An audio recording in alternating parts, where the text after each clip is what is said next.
السلام عليكم ورحمة الله وبركاته.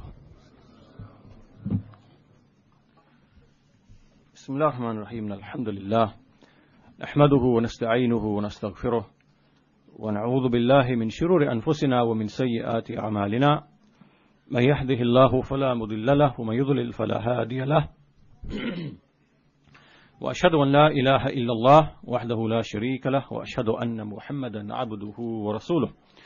أما بعد فإن أحسن الكلام كلام الله وخير الهدى هدى محمد صلى الله عليه وسلم وإن شر الأمور محدثاتها وكل محدثة بدعة وكل بدعة ضلالة وكل ضلالة في النار.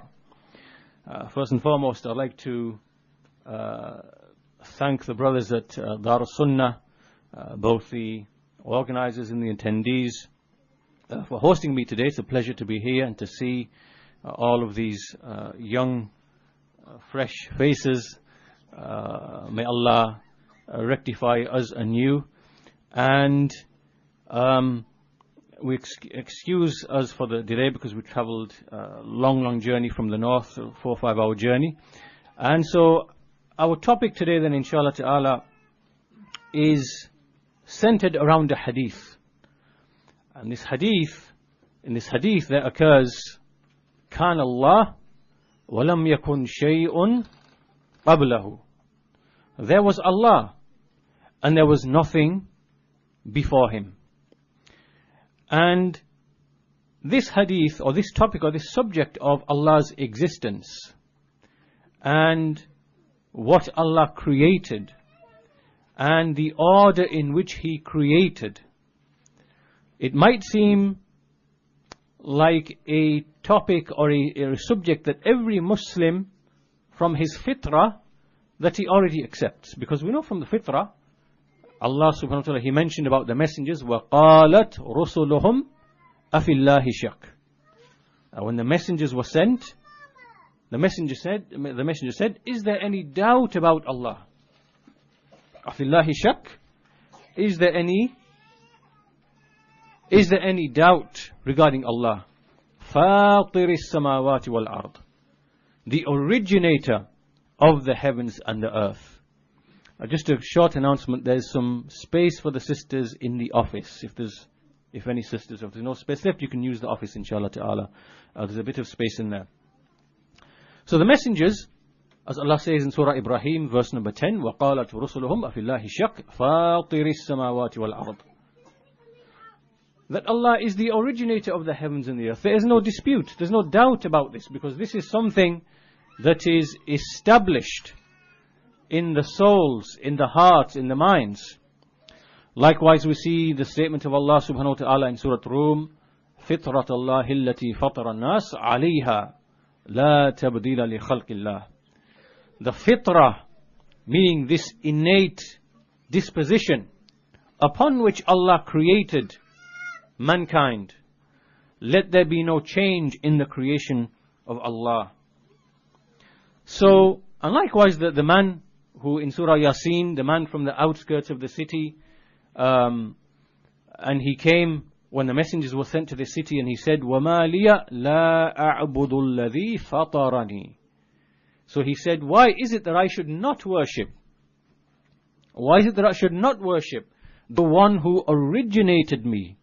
In all of these verses you can see the word fatara, fatir, fitra, all of which means the state upon which something has been made or been created. So this is something Allah subhanahu wa ta'ala has put in the fitrah of all of mankind. It is not something that needs any evidence once it is established in the fitrah. In fact, we even see from the statements of the ulama, Shaykh al-Islam Ibn Taymiyyah, he says, rahimahullah ta'ala, affirmation of a maker, affirming a maker, believing in a maker, is something that is firmly rooted in the hearts of all men and jinn. Firmly rooted. And it is from the binding necessities of their creation. It is necessary with respect to them. He also says in another place, affirmation of a creator and his perfection is something which is fitri. It is in the soul of every single person. It is dururi. It is necessary to a human to have this affirmation. He says, this is the case with someone whose fitrah is sound and intact, which hasn't been corrupted. And as for the one who, so basically, the fitrah establishes Allah's existence, but there are many other evidences as well. Not just the fitrah. There are other evidences as well. And a person whose fitrah has been changed slightly, then maybe he would be in need of other evidences. But a person whose fitrah is intact, it hasn't been changed, it hasn't been corrupted, then he is not in need of any evidence, because it's so clear and apparent. This is the gist of what Shaykh al-Islam Ibn Taymiyyah is saying. And we see likewise Ar-Raghib al-Asfahani, he says that this fitrah is a generalized knowledge. A general knowledge that Allah Ta'ala, Allah the Exalted, is the Maker. This is firmly rooted in the soul. And it is the knowledge of every single person that he is made. Meaning that you and I know that we came to be. This is what we call a self-evident truth. This is a bayyinah. It's important to understand this because in the Quran, Allah brings bayyinat and ayat and barahin. This is the method of the Quran in establishing His proofs, His oneness, His existence, His right to be worshipped alone. Ayat, barahin and bayyinat. This is the method of the Quran. It's crucial to understand this because in the context of this talk we will be looking at some other groups of people from amongst the Muslims and from those who are not Muslim who resort to what we can say is philosophy and science and things that they use, and they make those things to appear as if they are definitive, certain knowledge. It gives you yaqeen, but it does not give you yaqeen. It just gives you it's conjecture. It is dhann. It is guesswork, but it's disguised as certainty, right? So in the Quran there are barahin, there are proofs, there are ayat, which are signs, and there are bayyinat. A bayyinah is a self-evident truth, something which on the simplest of reflection is known to be true, right? So for example, every single one of us knows that he came to be after not being. Right? He knew he didn't exist and he came to be, which means that he knew he didn't create himself. This is a bayyinah. And this is something that Allah subhanahu wa ta'ala, He mentions in the Quran, as is mentioned by Ibn Taymiyyah, أَوَلَمْ يَذْكُرُ الْإِنسَانِ أَنَّا خَلَقْنَاهُ مِنْ قَبْلِ وَلَمْ يَكُ شَيْئًا. Does man not remember that we created him before whilst he was nothing? This means that whilst he did not exist and then we brought him into existence. Right? So this is a bayyinah, self-evident truth. Every one of us knows this. A non-Muslim knows this. An atheist knows this. He knows that he came to be after not being. And so these are the types of proofs and evidences which are used by Allah subhanahu wa ta'ala in the Quran. They are things that every single person, he doesn't have to be a scientist, he doesn't have to be a professor, he doesn't have to be, from the elite people. Why? Because Islam did not come for one group of people. Islam came for the whole of mankind, which means that the message of Islam has to be understood by every single person who has been given the basic faculties. Allah says in the Quran, He mentions how He gave man the faculty of seeing, the faculty of hearing, and the ability to think and reflect. Every human possesses those basic three faculties. And so the signs of Allah, the ayat of Allah, the bayyinat, the clear self-evident truths, and the barahin, they have to be accessible to every single person. This is why in the Quran, we see Allah always directing a person's attention to the things that he sees around him. The sun and the moon, the alternation of the night and the day, the sending of the winds, the oceans upon which we sail, the animals upon which we ride and take milk from and eat from, the stars in the sky by which we guide ourselves, our souls, how we are born from a despised fluid. Every single person can see and observe these things. Why? Because these are ayat for every single person. And that's why there is no monopoly. No one has a monopoly on knowledge and in religion. Right? This is not the case where an elite group of people, only they understand scientific realities and only they can dictate what is right and wrong. No. This is open to every single person. So the point being so far is that belief in Allah and in His existence is something which is fitri. It is innate in the soul. It is dururi. It is absolutely necessary. It does not require any proof. It is self-evident. So the question here then is, why are we speaking about the subject of Allah's existence, and why this hadith, and what are the implications for our religion, for our belief? And this we can only understand by looking into history and seeing how history is being repeated. Because in history, you're supposed to receive a sheet of paper which I did bring. So inshallah, someone is bringing them inshallah ta'ala. But this sheet of paper has the hadith that we're going to discuss inshallah ta'ala. This is the hadith, famous hadith of Imran bin Husain radiyallahu anhu. And this hadith mentions Allah's existence and the order of the creation. And there are some crucial issues that Shaykh al-Islam Taymiyyah discusses from this, which have an impact upon our belief as people of the Sunnah. So as I mentioned, in history, there was a group of people that came along and they began to try to prove Allah's existence. And they tried to prove that the universe has a beginning and is originated. But they did not follow the way and the method of the Quran and the Sunnah. They did not follow the bayinat, the barahin, the ayat which Allah mentions in the Quran, but they resorted to the ideas and the words and the terminology and the language and the concepts of whatever science was present in that time. And that science just happened to be the ideas and the philosophy of Aristotle, the Greek philosophers.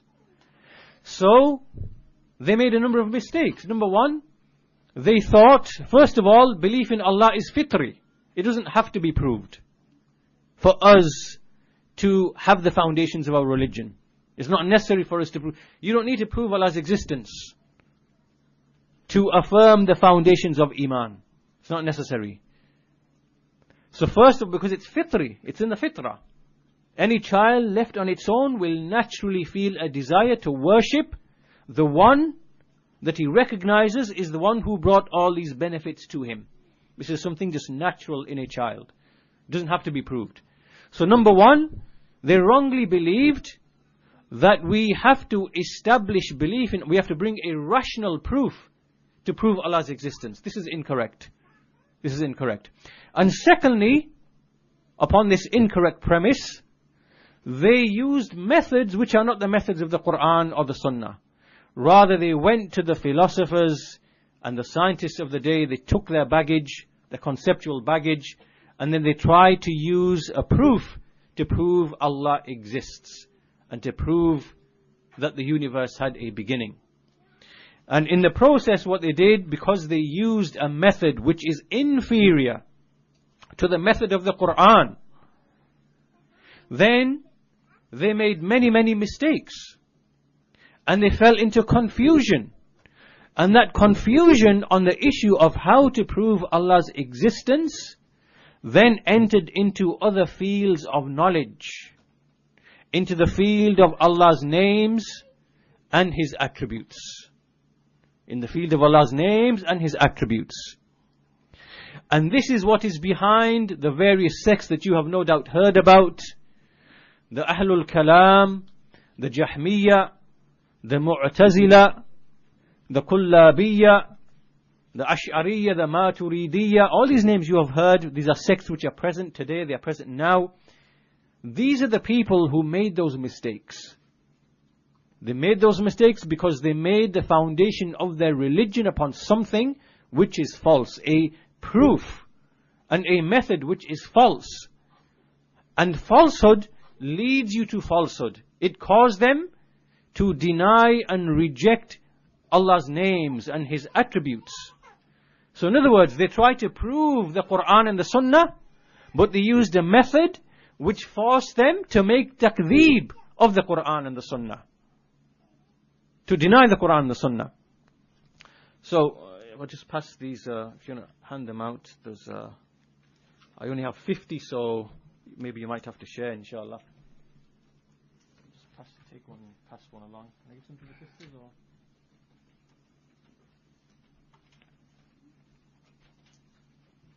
Take a handful, sisters. Just some more here as well. So I'll send this out through Twitter afterwards, inshallah ta'ala, so you can have a copy of it. So if you look on this sheet, we have the Hadith of Imran bin Husain, which we're going to discuss shortly, inshallah ta'ala. And on the back of this sheet, we have some notes. And in these notes, there are basically we should understand, there are three groups of people. There are three groups of people. First of all, there are the prophets and the messengers. The prophets and messengers, they receive revelation from Allah subhanahu wa ta'ala. They receive wahi. This is revelation from Allah subhanahu wa ta'ala. And as we said, His existence is something which is already fitri, it is dururi, it is beyond question. And the prophets, they came to direct the people to worship Allah alone. Right? So what they are doing is they know that the fitra is already in the people. So all they are doing is telling the people, worship Allah alone. It is a command that the people already recognize because the fitra is intact. And that was the foundation of the call of the messengers. The messengers never came and said, "Oh people, here's the proof for Allah's existence. Oh people, here's the proof for this and for that. Here's the proof that the universe is originated." They never came with this. Because the fitra is already in the people, it is intact. So the only thing that they need to be called to is to affirm their iman in Allah and to worship Allah alone. So the messengers came with wahi.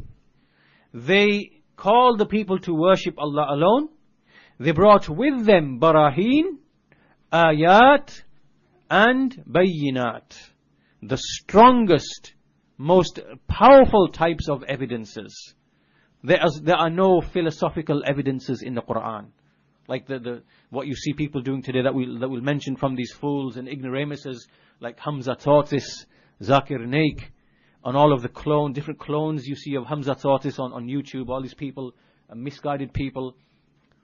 Right? The method of the Quran, as I said, is the most direct, most simple, most powerful of evidences. This is what the prophets and messengers came with. And we see that the evidences they bring is something that agrees perfectly with when a person uses his faculties of seeing and hearing. And when he uses his reason, sound reason, everything fits together. The revelation of Allah, and whatever is therein, it fits together with what we see and observe and the sound reason that we use. There's no conflict whatsoever. So this first group is the prophets and messengers. And we want to be from this group. We are the followers of the prophets and messengers. And in this ummah, the followers of the prophets and messengers in this field are the righteous salaf. As for the second group are the philosophers. What did the messengers bring? The messengers brought us knowledge of creation, that we are created. They brought us knowledge of resurrection. There's going to be a resurrection. There is a mabda'. There's a beginning of creation and there is a ma'ad. There's a return, a resurrection. And likewise they brought revelation.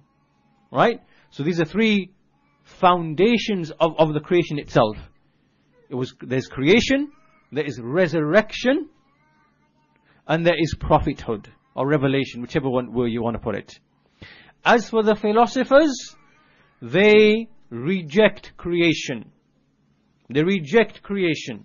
So irrespective of whether we are speaking of the philosophers of old, like Aristotle and the Greek philosophers, or whether we are speaking in the modern time now where we have the philosophers of today, the scientists of today. So they reject creation, they reject prophethood, and they reject resurrection. These things are not real. These things don't exist. And what they claim is they say that the only knowledge which is true and correct and which is definitive is the knowledge which we make by observation, by making experiments, by reason. And this is the only real, true instrument of knowledge. This is what they say. This is what they claim. And in reality, these people, is that when you make this observation, when you make this experimentation, you have to make assumptions to begin with. In all of science, in every field of science, you have to make assumptions. And so therefore the conclusions you make through the experiments are only as good as the initial assumptions that you make. Keep that in mind, because all of what they claim about science is only as good as the assumptions that they make. And that's what all of science today is. It is basically conjecture built upon assumptions. Those assumptions lead them to design experiments in a flawed way. Then they think that those experiments have brought them certain knowledge when it is not certain knowledge. And that knowledge that they bring you is something that with your senses it is known to be false, with the physical senses. But they make you believe it is definitive, certain knowledge. Let me just give you one example, because it's good to give examples so you can see the kind of thing that we are talking about. They say that the earth is revolving around its own axis at 1,000 miles per hour at the equator. Right? So if you're at the equator, you're going round at 1,000 miles per hour every day. Right? So the earth is in motion like this. Then they say that the earth is orbiting the sun at 67,000 miles per hour. So there's one motion going like this, and then 67,000 miles per hour we are going around the sun. Then they say that the sun itself is traveling around the center of the galaxy at 600,000 miles per hour, in excess of 500,000 miles per hour. Right? There's now a third piece of motion that is taking place. And then fourthly, the galaxies are allegedly expanding and traveling away from each other at phenomenal speeds. We can add a couple of million, maybe trillion, I don't know what it is, that the galaxies are expanding at, a few million, let's say to be conservative, miles per hour. So now we have 4 pieces of motion. Yet, mankind, for thousands of years, have consistently seen in the sky that the North Star is always where it is. That the stars are always revolving around in the same place. That when they fall in the horizon, they're always falling in the same place. Day in, day out, year in, year out. Right? That's why you have all of these things that were constructed by nations that came before. The Babylonians, the Sumerians, the Stonehenge is one of those things. It's actually a clock. That's what Stonehenge is. It's like a clock based upon the movement of the sun. Right? So how come we are seeing the same thing day in, day out, year in, year out? Century in, century out, millennium in, millennium out. Why aren't we, if we're moving this way and then that way and then a million miles that way and this way, how come we're seeing the consistent pattern all the time? Right? So your physical senses tell you one thing, and their conjectural science tells you something else. What are you going to believe? What are you going to believe? Do you understand? So this is really what is taking place. So we shouldn't be confused or deceived about anything that these people claim. whether it is about evolution, whether it is about astronomy, whether it is about the origins of the universe, all of this, as Allah says, in hum illa yaghunnun. They do but conjecture. It is conjecture. It is conjecture. So, they claim, as we said, that this is the only way you can arrive at knowledge. This is batil. Do not believe this nonsense. As they say, the scientific method. They claim that this is the only way to arrive at objective knowledge. This is false. Because if that was true, why are you so divided amongst yourselves? Why is this one saying that the sun is 3 million miles away, and that one is saying it's 93 million miles away? Why is this one saying that mutation and natural selection is the model of evolution? And why is that one saying, well, this is false, it doesn't work? Why are they fighting and arguing with each other? If it's definitive knowledge and brings yaqeen, why are they so divided? Why they have so many disputes? Why are they like this? And this is exactly what Ibn Taymiyyah said about the philosophers of old. That a proof that they're upon batil is the fact that whose aql are we using? Because this one says one thing, that one says another thing, this one says another thing, that one says another thing. Yet you people claim that this is definitive knowledge. It's ilm yaqini. Where's the yaqeen then? You believe something which contradicts that one. Where's the yaqeen? And the same thing today as well. That they're not divided amongst themselves and they conceal a lot of truths from the common people. Right? So, as we said, this is a second group of people. They believe that true knowledge can only come by the scientific method, observation, experimentation, reason, and so on and so forth. But as we said, that is only as good as the assumptions behind it. So, and at the same time, they say that what the prophets brought was just from their own imaginations. The prophets just invented things, and they told the people certain things to make them live happy, moral lives. This is how they treat revelation. So they deny there was creation, they deny that the prophets bring revelation from Allah, and they deny that there will be a resurrection. Right? So therefore, they obviously have to believe that matter is eternal. Matter has always existed. And they have different views amongst them. So now we have the prophets and messengers. Where does the ilm come from? Wahi. And we have the philosophers and the atheists and the other than them. What do they say? They say we have to abandon all knowledge, then build knowledge up from the beginning. We observe, we look, we make experiments, we make deductions, we make inferences, we refine it, and then, as we said, everything can only be as good as the assumptions that you make. Right? So that's what they're saying. Now we have a third group of people as it relates to this issue of Allah's existence. And this group of people are the ones which I mentioned to you at the beginning. They are the people who are known as the people of Kalam, Ilmul Kalam. And the first of these groups was the Jahmiyyah in the 2nd century, at the beginning of the 2nd century. So these people, they came along, and what they did is they took the method. Basically, these people were mixing with the non-Muslims. Ja'ad bin Dirham, Jahm bin Safwan, they were traveling to different lands, in Haran, to Damascus, mixing with Jews and Christians, going to Haran, mixing with the star worshippers, traveling in all these different places, mixing, arguing, debating, picking up baggage of other nations, of the Greeks, of the Sabaeans, picking up all this nonsense. And then as a result of this, they try to argue for Allah's existence, that the universe is created. Something which a person doesn't even need to know. As Ibn Taymiyyah said, that you don't even need to know that the universe is created in order to worship Allah subhanahu wa ta'ala. It's not a condition. It's not required. But these people, they made it to be from the foundation of Islam itself. They made it to be the usulul iman and the usulul deen. Whereas what we know to be from the usulul deen is belief in Allah, His angels, His books, His messengers, the last day, and al-qadr. So they made it to be the foundation. And what they did is they took the baggage of those people, the philosophers, and they tried to use that baggage in order to prove Allah's existence. And they abandoned the book and the sunnah. And when they abandoned the book and the sunnah, and they went and they followed the ways and means of these people, they had to follow the argument through to its full logical conclusion. Right? If you use faulty goods, you are going to be led to conclusions which are faulty. Right?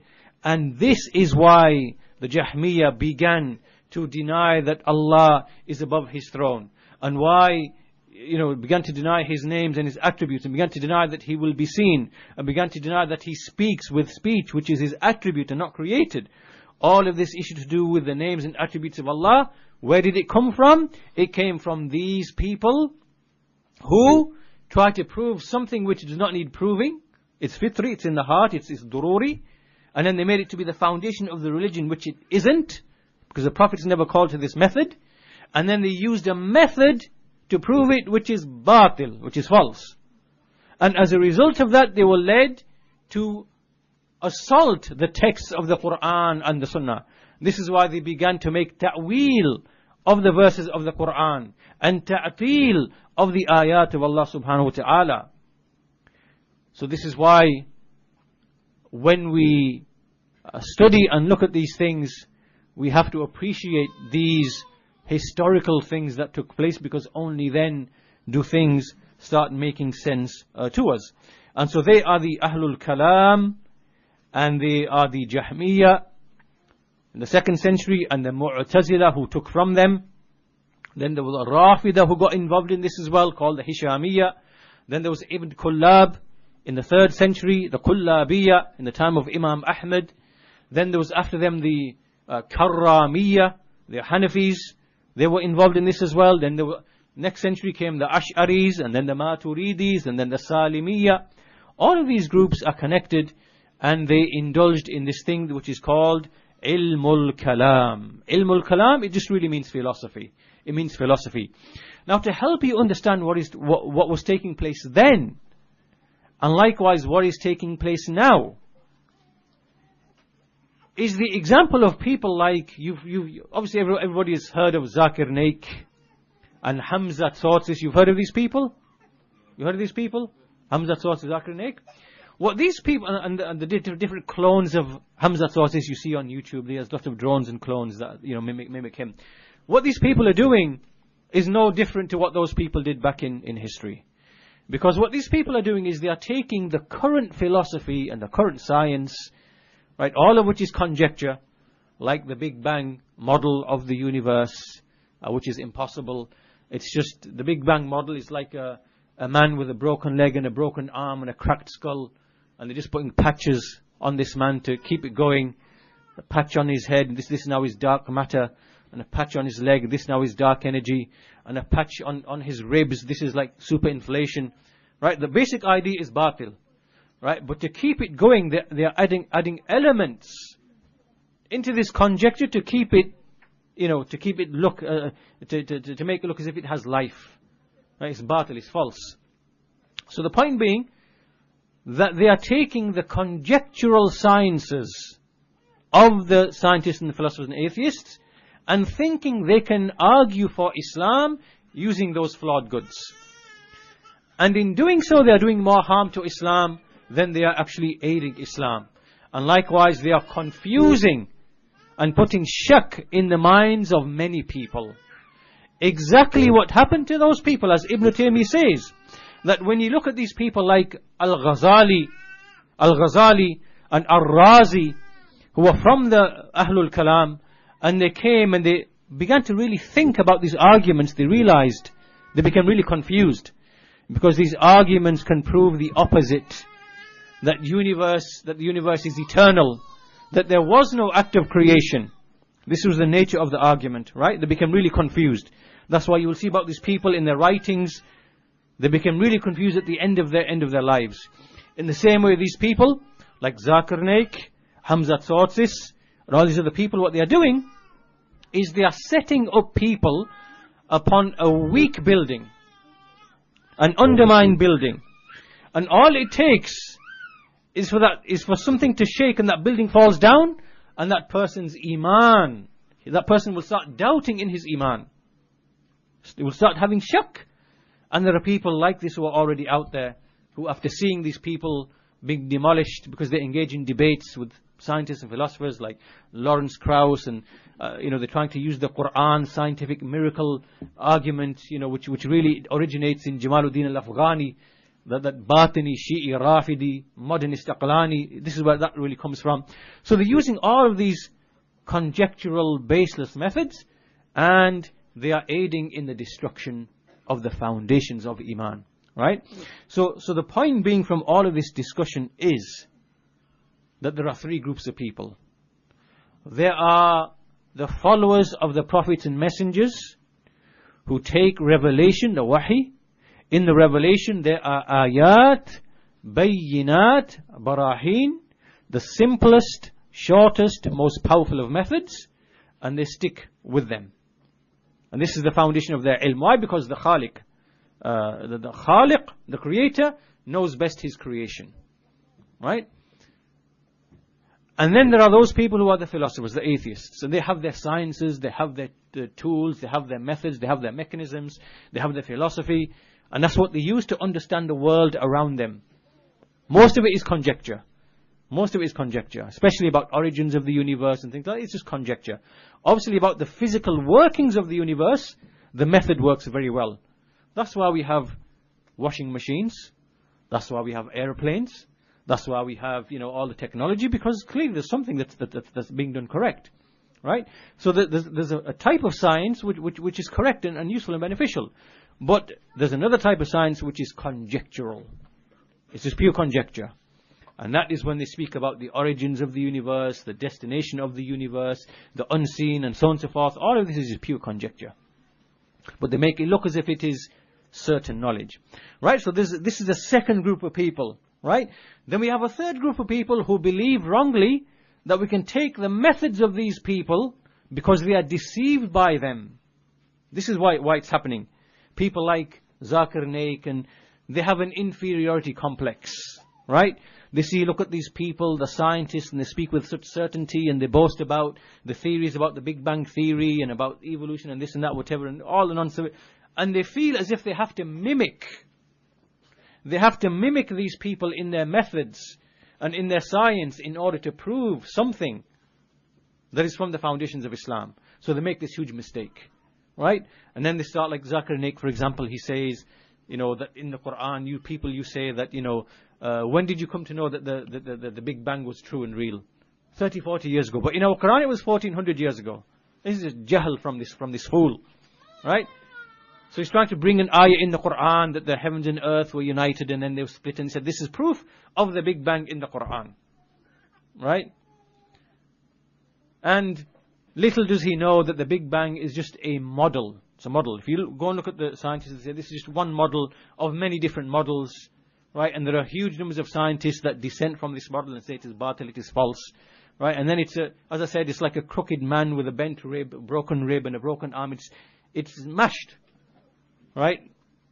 And they're always inventing these new things to keep it going. Right? Adding dark matter, adding dark energy, adding in superinflation.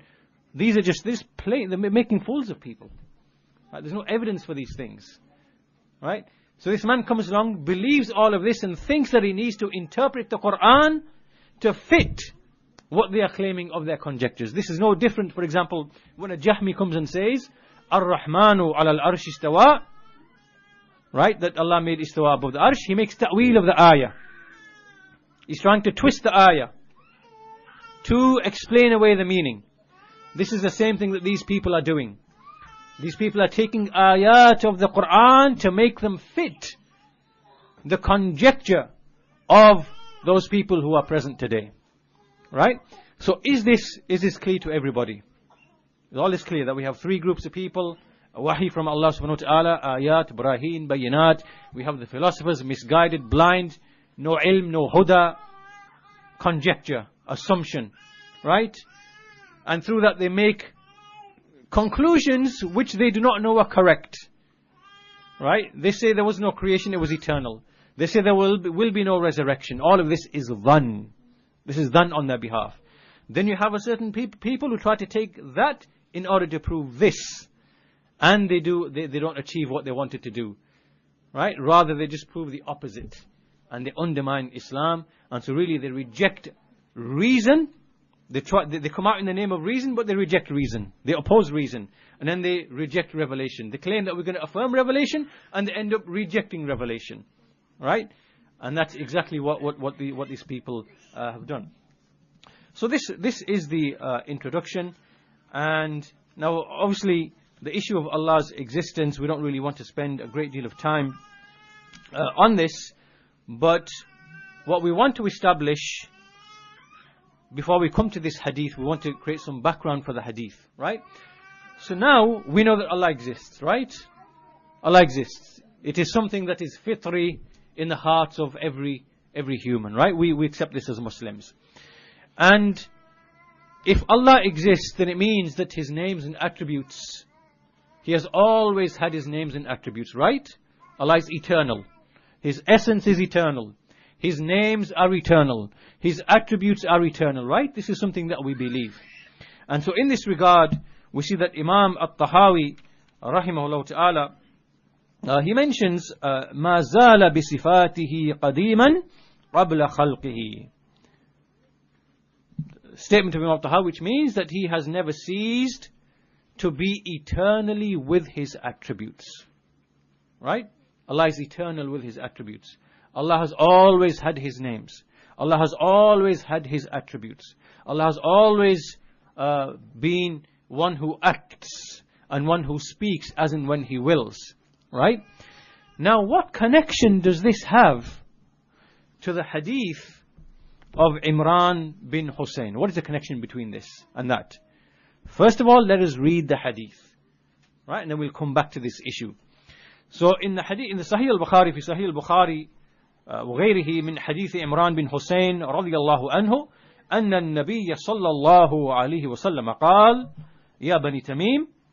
So in the Sahih al-Bukhari and others from the hadith of Imran bin Husain, may Allah be pleased with him, that the Prophet sallallahu alaihi wasallam said, O Bani Tamim, accept the good tidings, accept the good news. So they said, قالوا قد بشرتنا فأعطنا. So they said, but we've already heard you give us glad tidings. You've already told us this. Instead, give us something. They wanted something material. Right? So they said, give us something. So then the messenger turned away to another group of people. There was another group of people from Yemen who had come. And so, فَأَقْبَلَ عَلَى أَهْلِ الْيَمَنِ فَقَالْ يَا أَهْلِ الْيَمَنِ. So he turned to the people of Yemen and said, O people of Yemen, accept the bushra, the good news. Because the Banu Tamim did not accept it. فَقَالُوا, they said, قَدْ قَبِلْنَا يَا رَسُولَ اللَّهِ. We will accept the good news, O Messenger of Allah. قَالُوا جِئْنَاكَ لِنَتَفَقَّهَ فِي الدِّينِ. We have come to you to understand our religion. وَلَنَسْأَلُكَ عَنْ أَوَّلِ هَذَا الْأَمْرِ. And that we have come to you in order to ask you about the first of this affair. Pay attention to that. عَنْ أَوَّلِ هَذَا الْأَمْرِ. We've come to ask you about the first of this affair, meaning of this creation. What was the first of this creation? هَذَا الْأَمْرِ, of this affair. So the Messenger of Allah sallallahu alaihi wasallam, he answered the question to them. He said, كَانَ اللَّهُ. So remember the question. Pay attention to what question they're asking. That we've come to ask you about the first of this affair, which means the first of this creation. So he said, كَانَ اللَّهُ وَلَمْ يَكُنْ شَيْءٌ قَبْلَهُ. There was Allah and there was nothing before Him. And then there are two other variations of this hadith. In another wording it is, وَلَمْ يَكُنْ شَيْءٌ مَعَهُ. There was nothing alongside Him. And in another narration, وَلَمْ يَكُنْ شَيْءٌ غَيْرَهُ. There was nothing alongside Him. So, three different wordings are reported in al-Bukhari. But this only occurred once. So only one of them can be correct. And we'll come to that inshallah ta'ala shortly from the statement of Ibn Taymiyyah rahimahullah ta'ala. So then he continued, كَانَ اللَّهُ وَلَمْ يَكُنْ شَيْءٌ قَبْلَهُ. There was Allah, there was nothing before Him. وَكَانَ عَرْشُهُ عَلَى الْمَاءِ. His throne was above the water. وَكَتَبَ فِي الذِّكْرِ كُلَّ شَيْءٍ. And He wrote in the remembrance every single thing. وَخَلَقَ السَّمَاوَاتِ وَالْأَرْضِ. and He created the heavens and the earth. And in one narration, notice that in all of these sentences, He used wa. وَكَانَ عَرْشُهُ عَلَى الْمَاءِ وَكَتَبَ كُلَّ شَيْءٍ فِي الذِّكْرِ وَخَلَقَ السَّمَاوَاتِ وَالْأَرْضِ. And in another narration, He mentioned the word ثُمَّ at the very end. ثُمَّ خَلَقَ السَّمَاوَاتِ وَالْأَرْضِ. Then He created the heavens and the earth. So then, Imran bin Husain says that a man came to me and he said that go and get your camel, because his camel had wandered off. And so he said, I went and then I couldn't see my camel because there was a mirage, and I wished if only I hadn't stood up. If I hadn't stood up and left, I wished if only I hadn't stood up, because obviously he missed the majlis, he missed the gathering or whatever else was said. Now, in this hadith, we can clearly see that there are some issues which are raised about Allah existing and nothing being before Him, and His throne being above the water, and then Him writing everything in the dhikr, and then creating the heavens and the earth.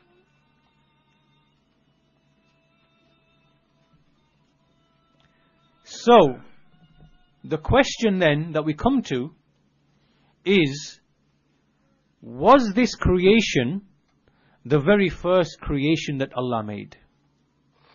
Right? This is the question that arises from this hadith. And what is the correct understanding of this hadith? Right? And to understand why this is connected to Allah's names and His attributes, this is why we go to the statement of Imam al-Tahawi rahimahullah ta'ala to establish a principle that we have. This principle is that Allah subhanahu wa ta'ala, He's eternal. There is no beginning for Allah. There is no end for Allah. And likewise, His names and His attributes are likewise, because Allah is always with His names and attributes. Right? That's why Imam Tahawi said, مَا زَالَ بِصِفَاتِهِ قَدِيمًا قَبْلَ خَلْقِهِ. That before He even created the creation, He always had His attributes. He was eternal with His attributes. And He's never ceased to be like this. And the fact that He created, He never became the creator after He created. He was always the creator. He never became the merciful one after He showed mercy to His creation. Rather, He was always merciful. He never became Ar-Razzaq, the provider, after He created the creation and provided for them. Rather, He was always the provider. He never acquired any new name, nor did He acquire any new attribute that He did not have before creating the creation. Is this clear to everybody? Allah is eternal. His essence is eternal. Therefore, His names and His attributes must also be eternal as well. Right? This is something that we believe firmly as people of the Sunnah and the Jama'ah. Now, it is here then that now an important question is raised. This is where the crucial question comes in. We've read the Hadith of Imran bin Husain. Right? The question is that if Allah is eternal with His names and attributes, there is no beginning to His names and attributes, then what was Allah subhanahu wa ta'ala doing before this creation? And is this the only creation? Is this the very first creation? Or are there creations before this creation? Right? This is now where we start seeing the differences between the different groups. Right? The people who follow the books and the messengers, and the people of al-Kalam, the Jahmiyyah, the Mu'tazila, the Ash'aris, the Maturidis. Right? You understand that there's a difference now has arisen on this specific issue. Right? So this is now what we're going to look at. And we're going to look at the issue of Allah being described with His attributes. Right? There are three groups that we need to be aware of. And the first group, we'll mention them in reverse order. So we'll mention first of all the Jahmiyyah and the Mu'tazila. What do they believe about Allah, His names and attributes before He created the creation? What do they say? This is the first madhab. This is the first viewpoint. So what they say is that Allah subhanahu wa ta'ala only acquired His names and attributes after He created the creation. Right? After He created the creation. And so, when He created the creation, then mankind began to say to Him, He is the creator. So mankind created the name. Not that He had the name, but mankind created the name for Him. And likewise they ascribe to Him an action which is creation, which doesn't belong to Allah, but they ascribe this attribute to Him. So in other words, what does it mean? It means that Allah only acquired His names and attributes once the creation was created. Right? But these attributes don't actually belong to His essence. Right? Right? These are attributes which are created, which people ascribe to Him.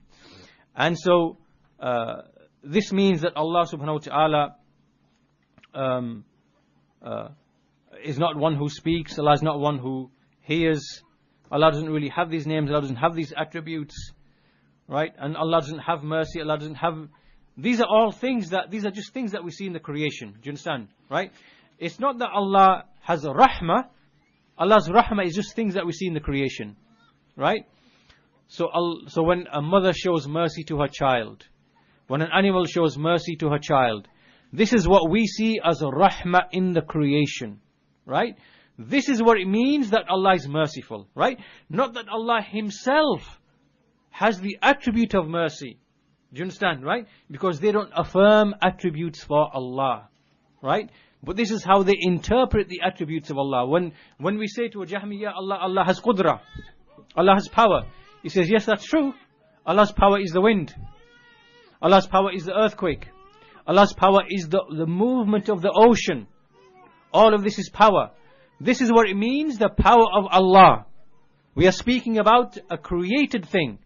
There is no attribute with Allah which is His power. Do you understand? That's what they're saying. This is what the Jahmiyyah and the Mu'tazila are saying. Because they don't believe Allah has any attributes, right?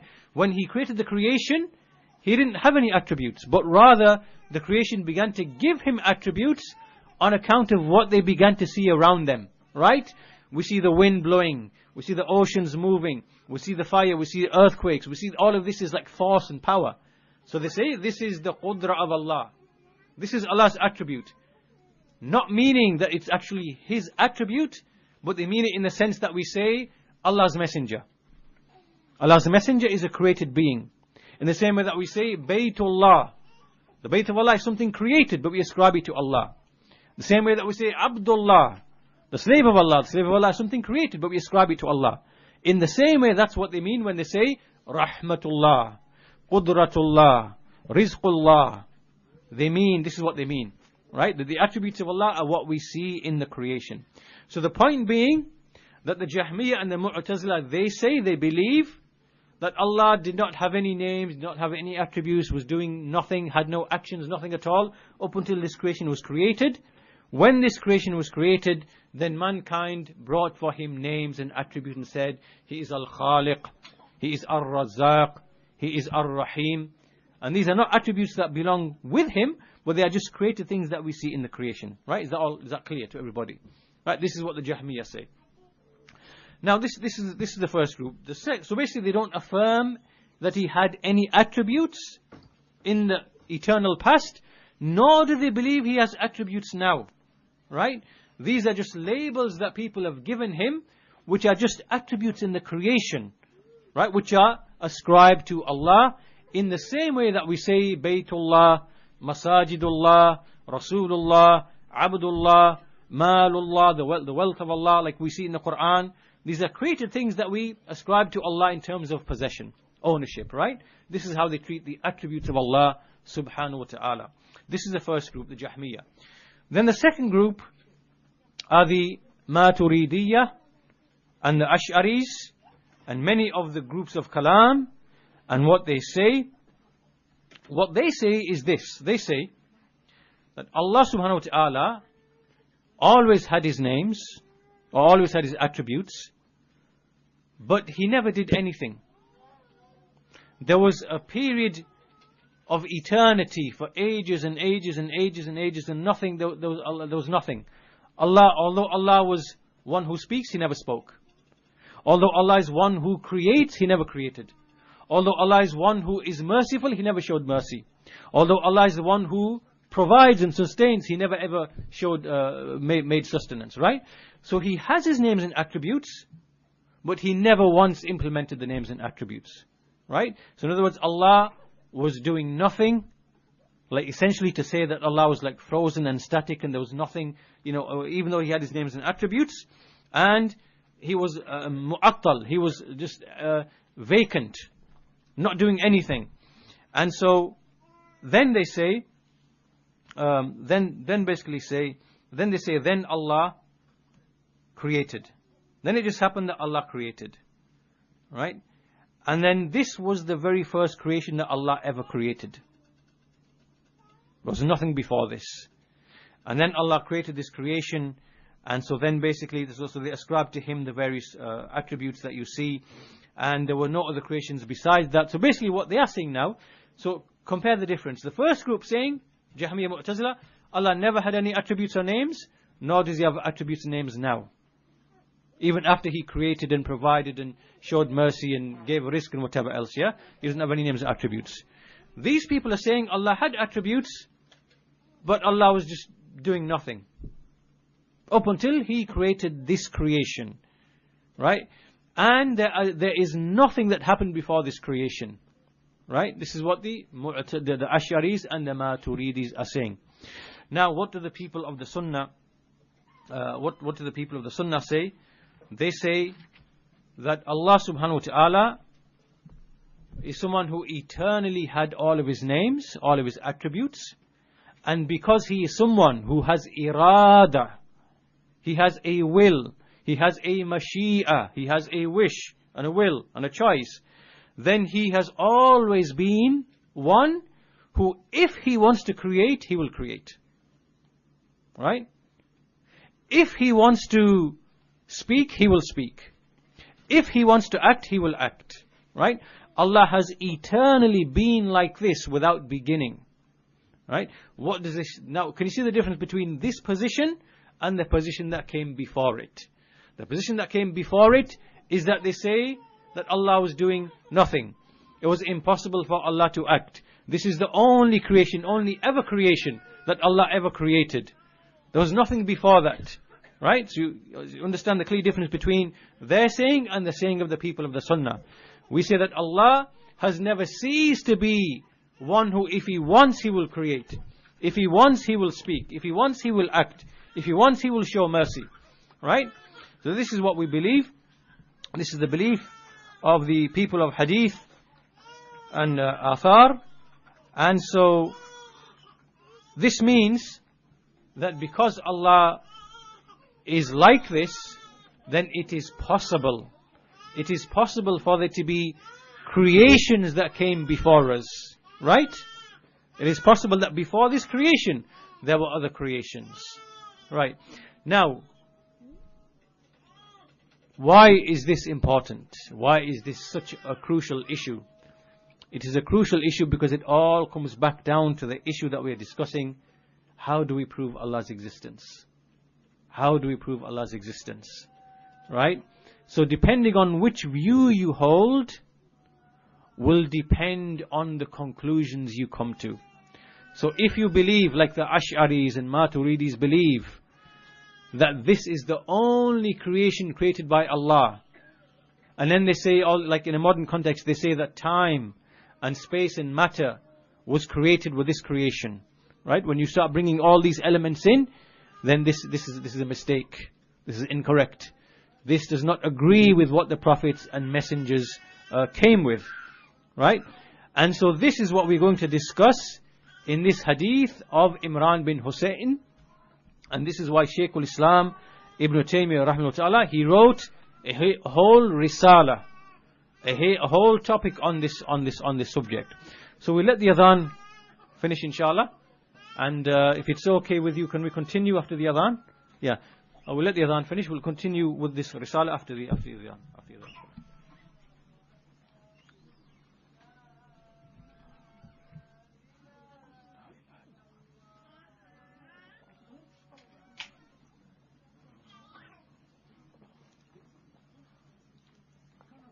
رب هذه الدعوة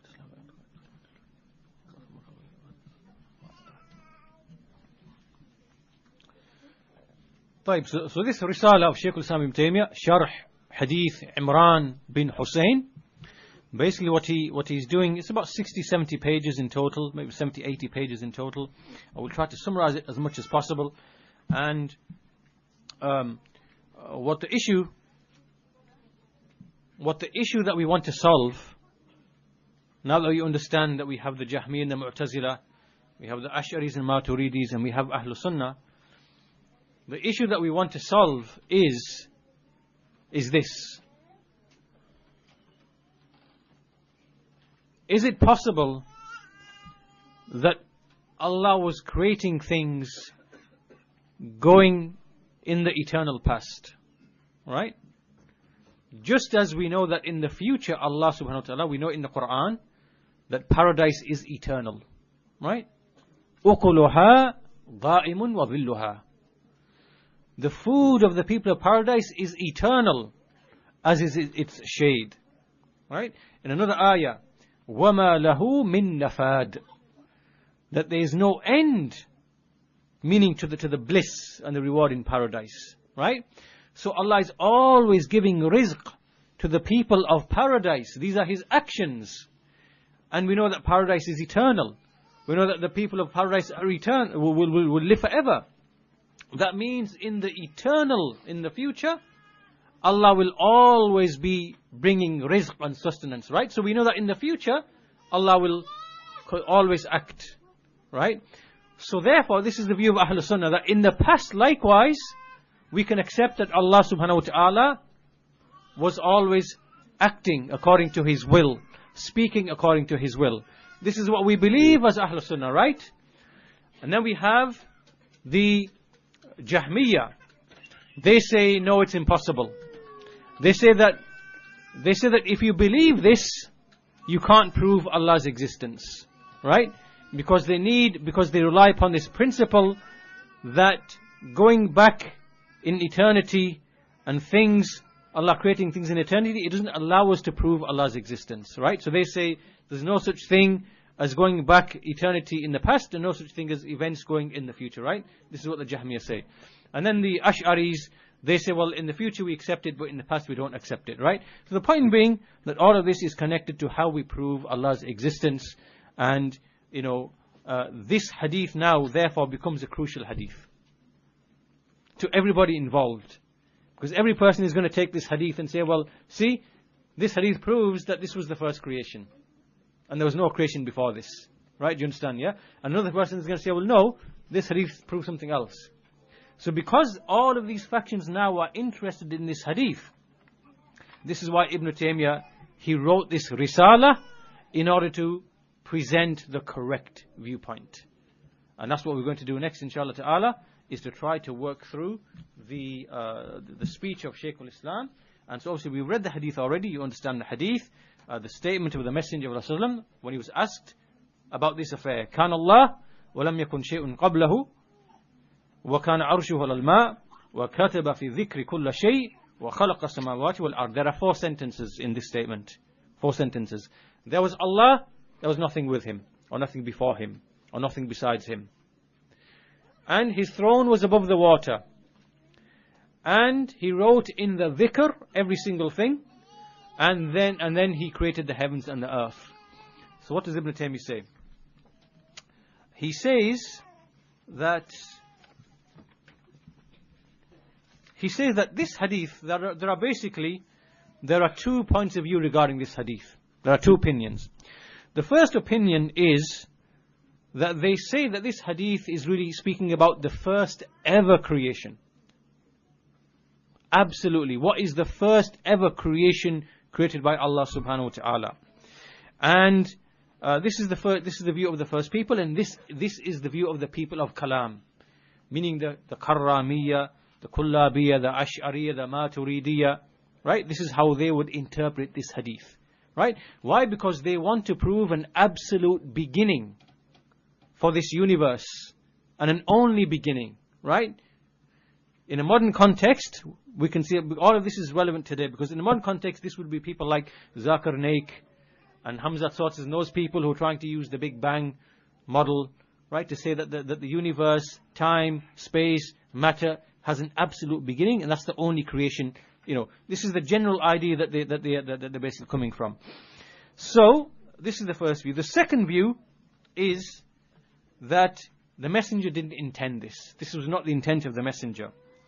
Rather, what the messenger intended to explain was to explain that from this creation that we observe and that we see from the heavens and the earth, he intended to explain that from this creation that was created in 6 days, that what was the first creation in this creation. This is the intent of the Messenger of Allah sallallahu alaihi wasallam.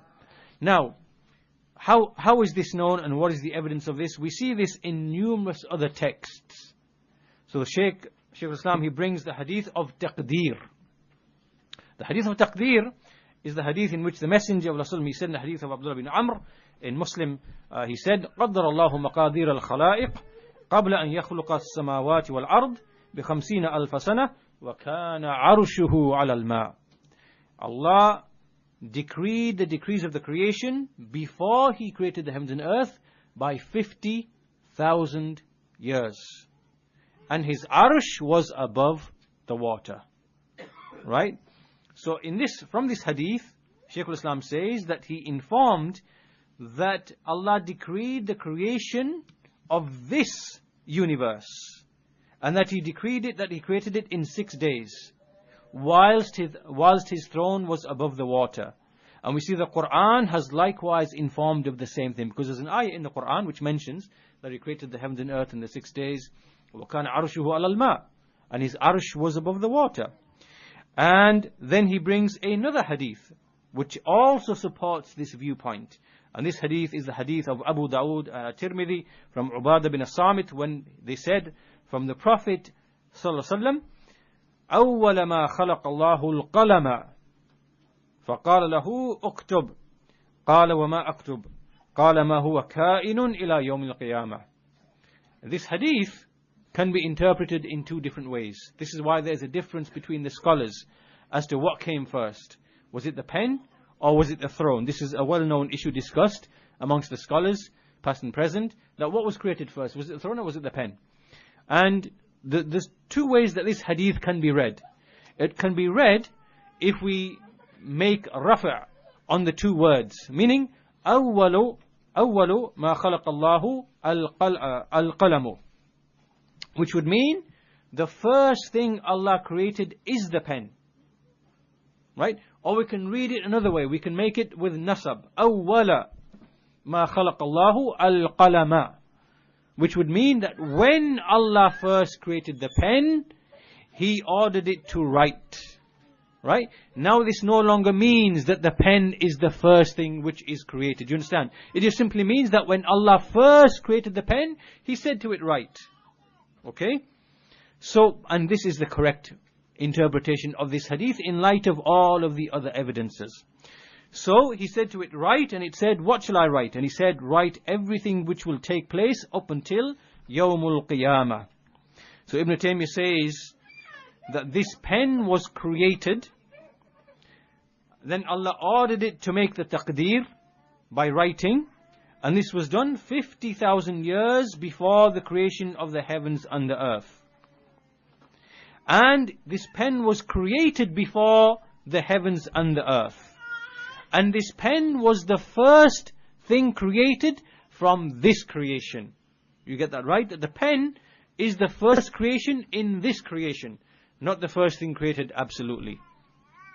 And so therefore this means that the pen is the first thing in this universe. And it was obviously created after the arsh, which means that the arsh was before the pen. And this is the view of the jumhur of the salaf, that the majority of the salaf are actually of this view, that the arsh is before the pen, right? And the pen is the first creation in this universe, not absolutely. So then he says that this is what is explained in the text of the Quran and the Sunnah. This is the correct interpretation, right? Which really means that there are things Allah created before this creation, right? There is the ma, there is the water, there is the arsh, right? And also the fact that there is a measure of time different to the measure of time of this universe. Why? Because Allah created the heavens and earth in 6 days. The measurement of those 6 days, as Ibn Taymiyyah mentions, means that there are other bodies in existence on account of which that time is being measured. Which means that there are other things in existence besides the arsh, besides the ma, besides the water, right? On account of which that time is being, which that time exists, right? So Ibn Taymiyyah says that this is the correct maqsood from the book and the sunnah. Then he proceeds to bring 15 evidences to prove this. Right? 15 different evidences to prove that this is indeed the case. So he says, we'll go through some of them inshallah ta'ala. So he says first and foremost, the first evidence is that the people of Yemen, they said, what did they say? They said, جِئْنَا لِنَسْأَلَكَ عَنْ أَوَّلِ هَذَا الْأَمْرِ. We came to ask you about the first thing from هَذَا الْأَمْرِ, from this affair. And obviously, when they say this affair, they can only be speaking about things that they are seeing. About the universe that they see. They see the sun, they see the stars, they see the moon, they see the heaven, they see the earth. This is the alam which is mashhood. This is the universe that they are seeing. So when they say, we've come to ask you about هذا الأمر, it can only mean that they are asking about this universe. Right?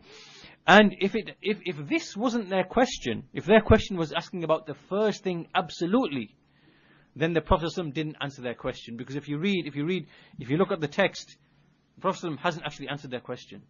Right? If we assume their answer was what was the first thing ever created, there's nothing in the text which is actually an answer to their question.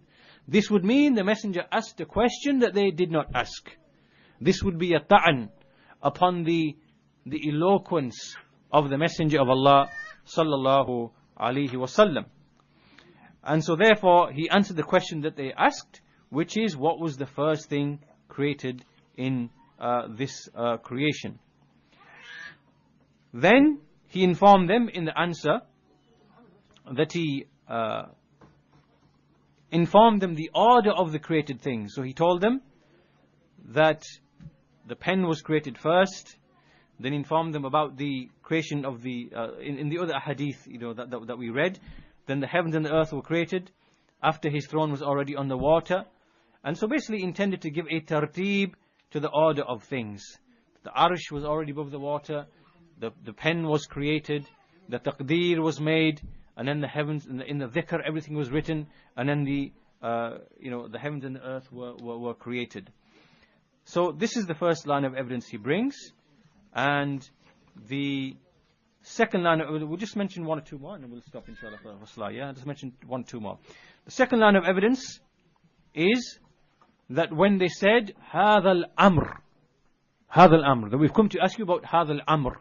This word al-amr, it can mean two things, right? It can mean, in fact, let me give another example which is easy to understand first. When we say the word khalq, it can mean the masdar, it can refer to the action of creating, or it can refer to the actual thing created, right? This word can mean both things. When we say khalqullah, it can mean the act of creating by Allah, or it can mean the thing created by Allah, right? And this is the same with the word amr. Amr can mean Allah's order, Allah's command, or it can mean the actual thing commanded by Allah. So when they said, we've come to ask you about هذا الأمر, they are speaking about the second one. They are referring to this amr, meaning that which was created by the command of Allah. This creation that we are seeing, that we are observing, that we are witnessing. Which means that they are not asking about something that they have not seen. They can't be asking about something that they have not seen. They're asking about the alam which is mashhood. Right, this is a second angle, a second proof that they can only be asking about this universe. هذا الأمر. The third evidence is that when we look at these three words, because in al-Bukhari he brings three words. There was nothing قبله, before him. There was nothing ma'ahu, alongside him. There was nothing ghayrahu. Which of the three is correct? Because there was only one majlis. There was only one sitting. So one of them has to be correct, and the other two have to be reported by meaning only. So Shaykh al-Islam, he says that, it is clear that Imran bin Husain, who narrated the hadith, he only narrated it with one word, one of the three. And it is clear that the other narrators who came afterwards and narrated the various versions, they narrated it by meaning only. So that's why we have three words. We have qablahu, before him, ma'ahu, alongside him, ghayrahu, besides him. Right? These three words have come. So when we look in the other texts of the Quran and the Sunnah, it becomes clear that the correct one was the first one, qablahu. How do we know this? We know this from the hadith, أنت الأول فليس قبلك شيء. You are the first before whom there is none. Right? So in other words, qabl is the word which is used in other statements of the Messenger of Allah sallallahu alaihi wasallam.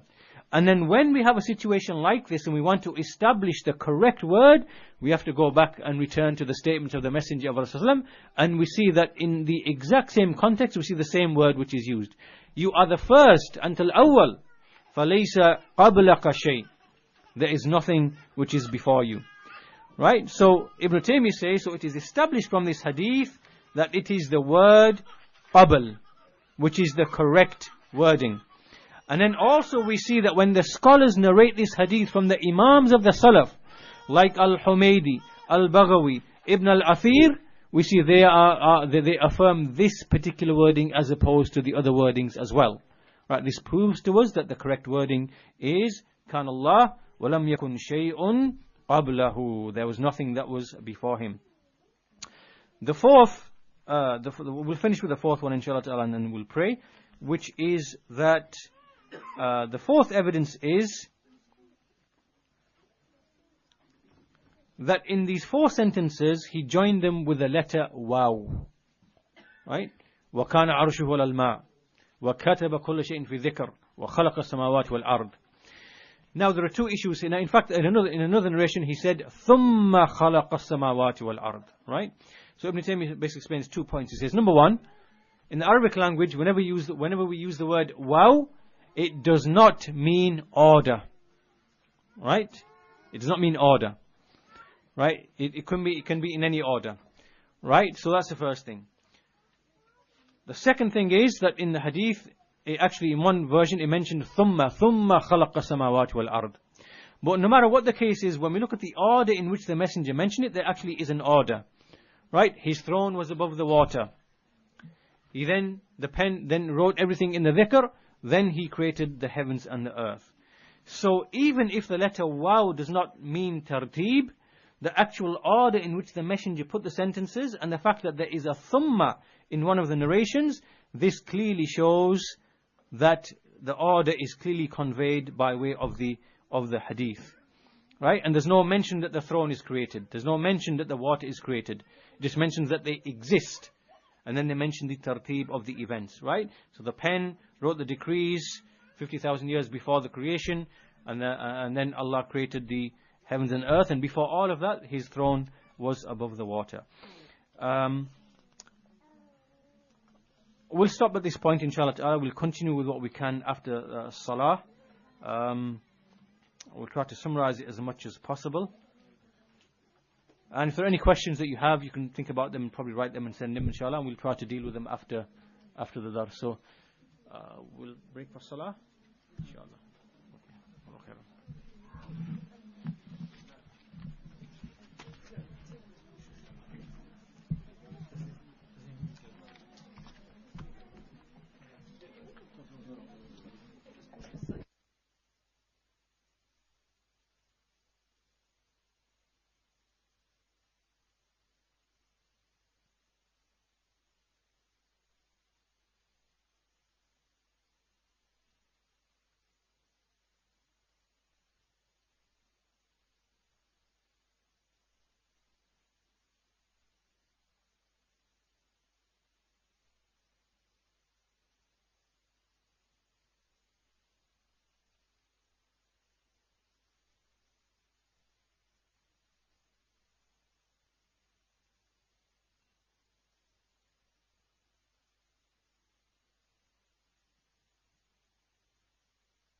أشهد أن لا إله إلا الله أشهد أن محمدا رسول الله حي على الصلاة حي على الفلاح قد قامت الصلاة قد قامت الصلاة الله أكبر الله أكبر لا إله إلا الله.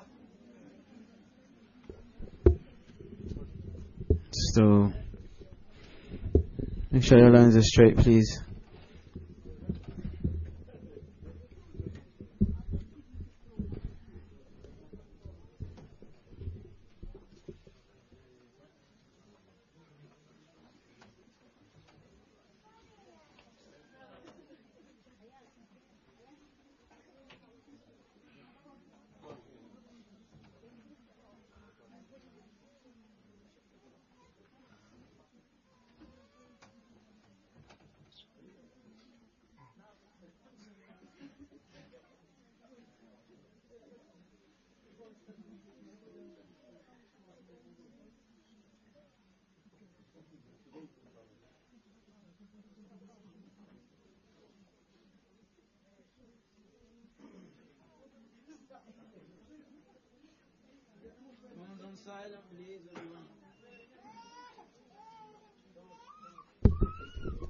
Make sure your phones are on silent, please.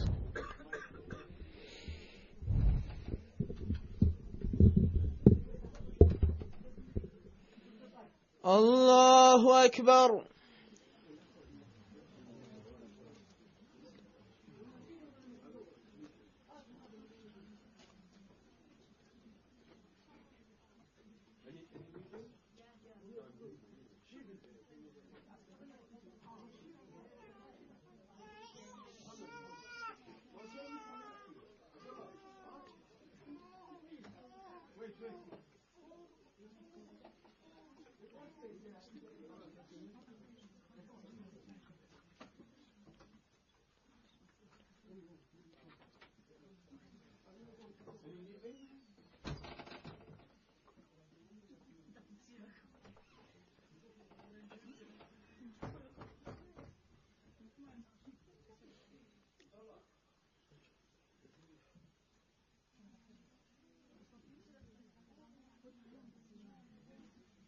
Allahu Akbar.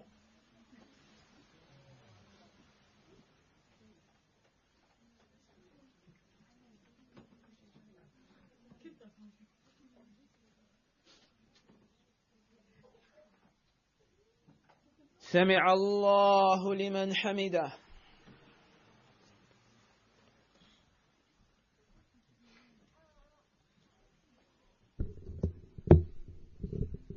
الله أكبر.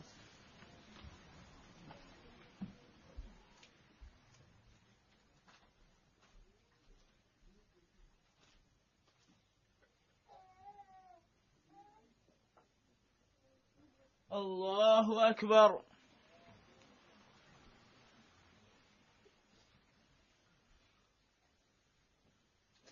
الله أكبر.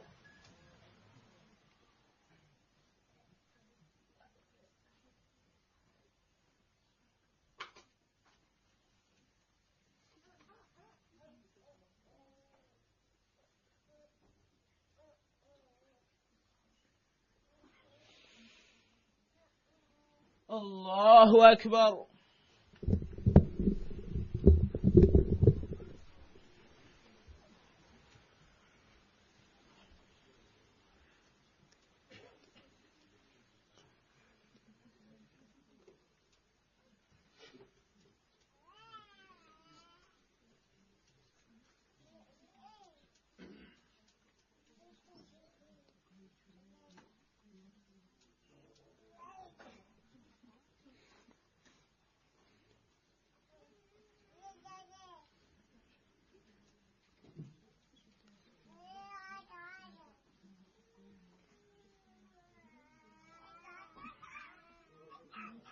الله أكبر.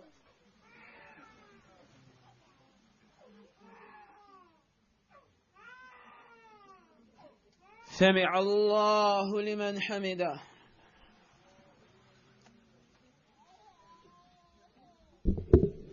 الله أكبر.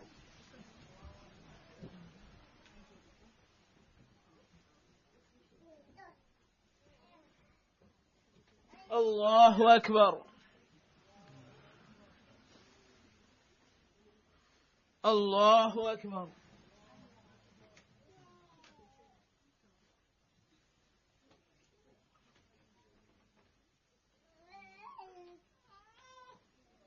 الله أكبر.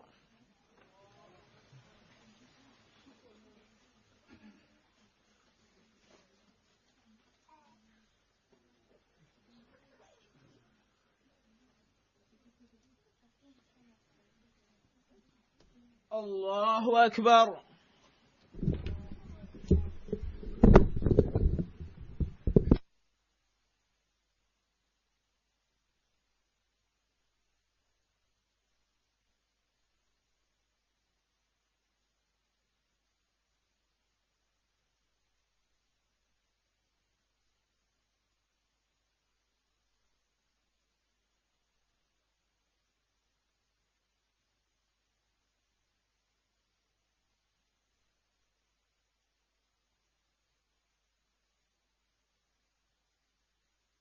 سمع الله لمن حمده.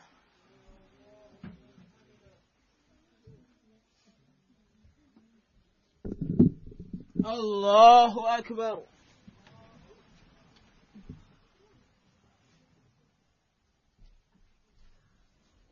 الله أكبر. الله أكبر.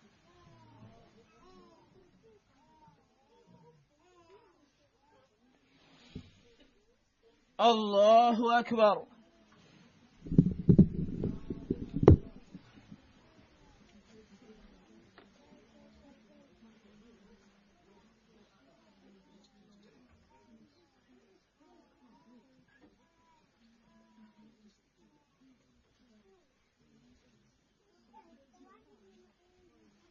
الله أكبر.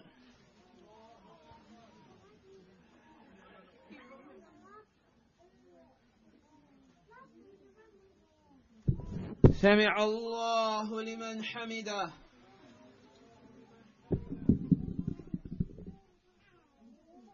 الله أكبر.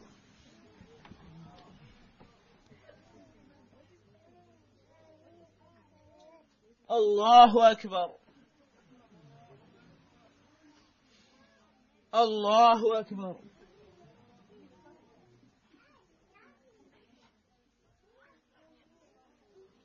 الله أكبر.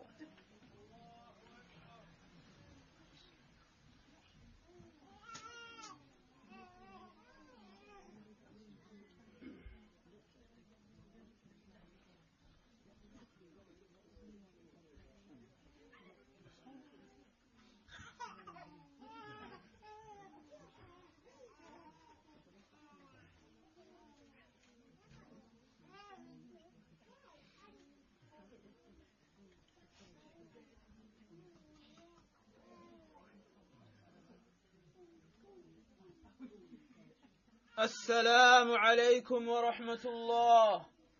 السلام عليكم ورحمة الله.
Bismillah walhamdulillah wassalatu wassalamu ala rasulillahi wa ba'd.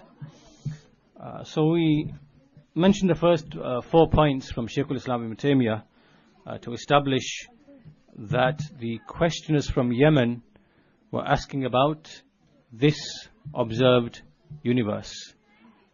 And so the last point that we mentioned was that there was a certain order that was mentioned in the phrases which indicates that the messenger was speaking about the order of events, and from them he mentioned the creation of the heavens and the earth. And the fifth point is that in one of the reports it specifically mentions ثُمَّ خَلَقَ السَّمَاوَاتِ وَالْأَرْضِ ثُمَّ خَلَقَ السَّمَاوَاتِ وَالْأَرْضِ. So he mentioned specifically the creation of the heavens and the earth, and the previous things there's no mention about them being created at all. He was just mentioning their existence, right? وَكَانَ عَرُشُهُ عَلَى الْمَاءِ. His throne was over the water. وَكَتَبَ كُلَّ شَيْءٍ فِي الذِّكْرِ. He wrote everything in the dhikr. There's no mention about these things being created in this hadith. Their existence is merely mentioned. But when it came to the heavens and the earth, what did he say? He said, ثُمَّ خَلَقَ السَّمَاوَاتِ وَالْأَرْضِ. Then he created the heavens and the earth. So in other words, he mentioned that the heavens and the earth were created from matter. This is another point now. That the heavens and the earth were not made from nothing. They were made from previously existing matter. And they were created in a specific time frame as well. And so the Shaykh mentions the hadith of Aisha radiallahu anha, when Allah subhanahu wa ta'ala, he said, خَلَقَ اللَّهُ الْمَلَائِكَةِ مِن نُورٍ. So the angels were not created from nothing. They were created from a previously existing matter, which in this case is light. وَخَلَقَ الْجَانَ مِن مَارِجٍ مِن نَار. And he created the jinn from the part of a fire, which means that the jinn were not created from nothing. They were created from a previously existing matter.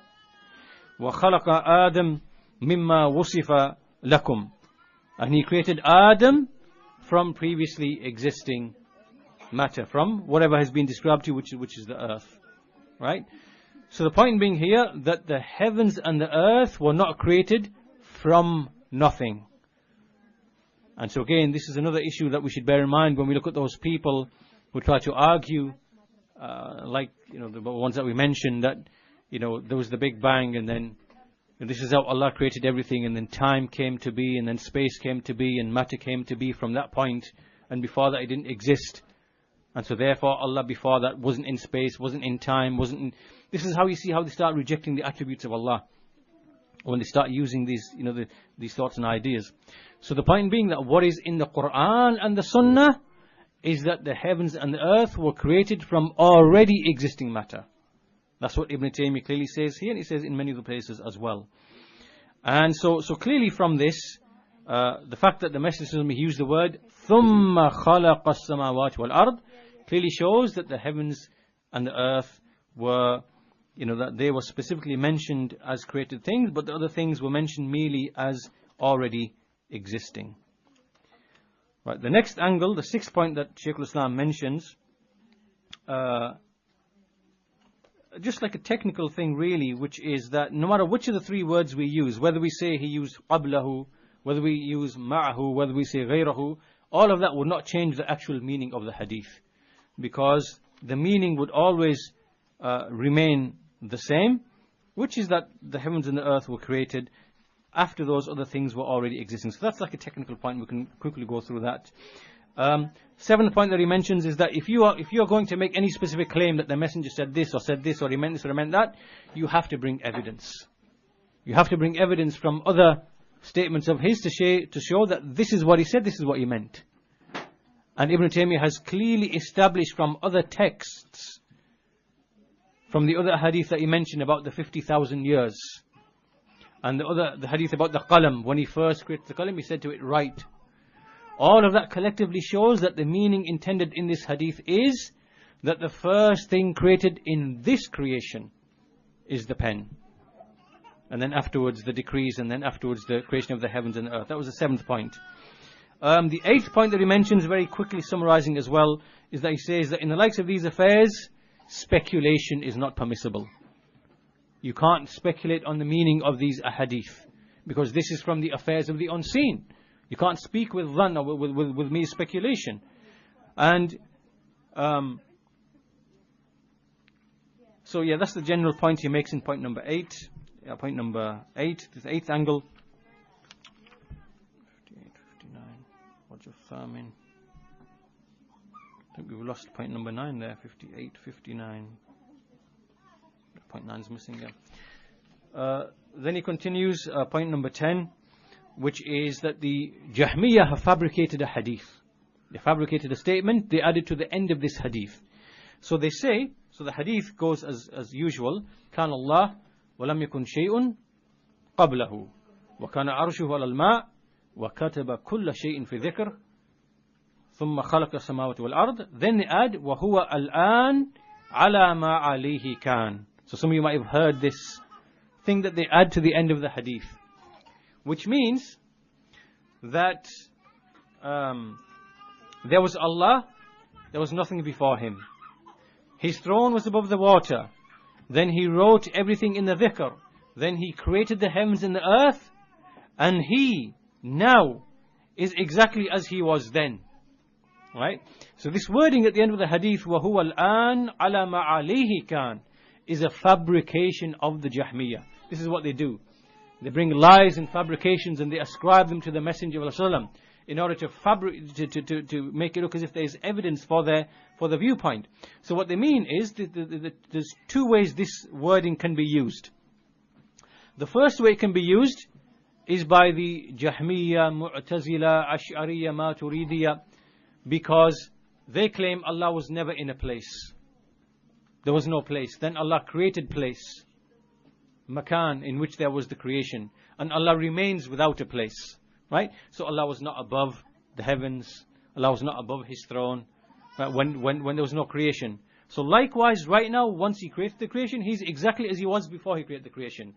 He's not above the throne. This is what they mean. وَهُوَ الْآنَ عَلَى مَا عَلَيْهِ كَانَ. This is what they mean, right? To deny that Allah is above His arsh. This is one interpretation. Second interpretation is that they say that just like before the creation there was nothing but Allah, likewise after the creation there is nothing but Allah. Which really means the belief of the unity of existence, wahdatul wujud. So in other words, nothing exists except Allah. So just as Allah was Allah before the heavens and earth, likewise Allah is Allah after the heavens and the earth, which means He is everything, everything is Allah. Which means al-ittihad, which means only Allah exists. There is no separate independent existence. It's just Allah. Everything is Allah. The universe is Allah. This is what they mean. This is their version of Tawheed. You understand? Their version of Tawheed is, there's only one existence. La mawjood illa Allah. There is no existence except Allah. You are a mushrik if you say Allah exists and the creation exists. Right? If you say Allah's existence is different to the existence of His creation, you are now a mushrik. You made shirk in their twisted minds. Why? Because now you've made two existences.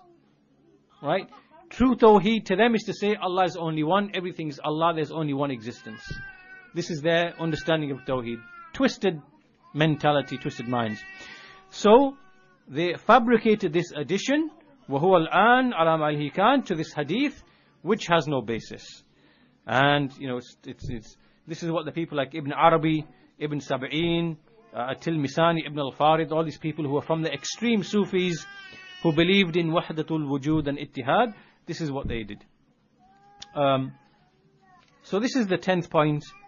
The rest of the points can be a bit technical, so I don't really want to go into all of the details of that. But as long as you understand the general point, which is that this hadith, what is the correct interpretation of this hadith? Somebody want to give it to me based upon what we've mentioned so far?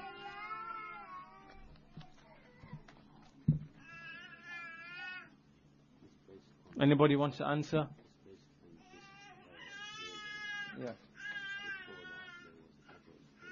Yeah. So the general point being made in this hadith, the correct interpretation of this hadith, is that this hadith is only speaking about this creation. And there are many evidences to establish that. Ibn Taymiyyah has brought 15 evidences to establish that point. And the reason why this is important is because, as I said, we believe that Allah subhanahu wa ta'ala is eternal with His attributes. He's always one who, if He wanted to create, He will create. If He wanted to speak, He will speak. And because this is the case, it is possible that there were other created things before this creation. Like we have the throne is part of this creation. Sorry, the pen is part of this creation. But then we have the water. And then we have the throne. And then we have measurement of time, because the heavens and earth were created in 6 days, which are other than the days that we know. That means that there's a measurement of time out there which involves motion that exists.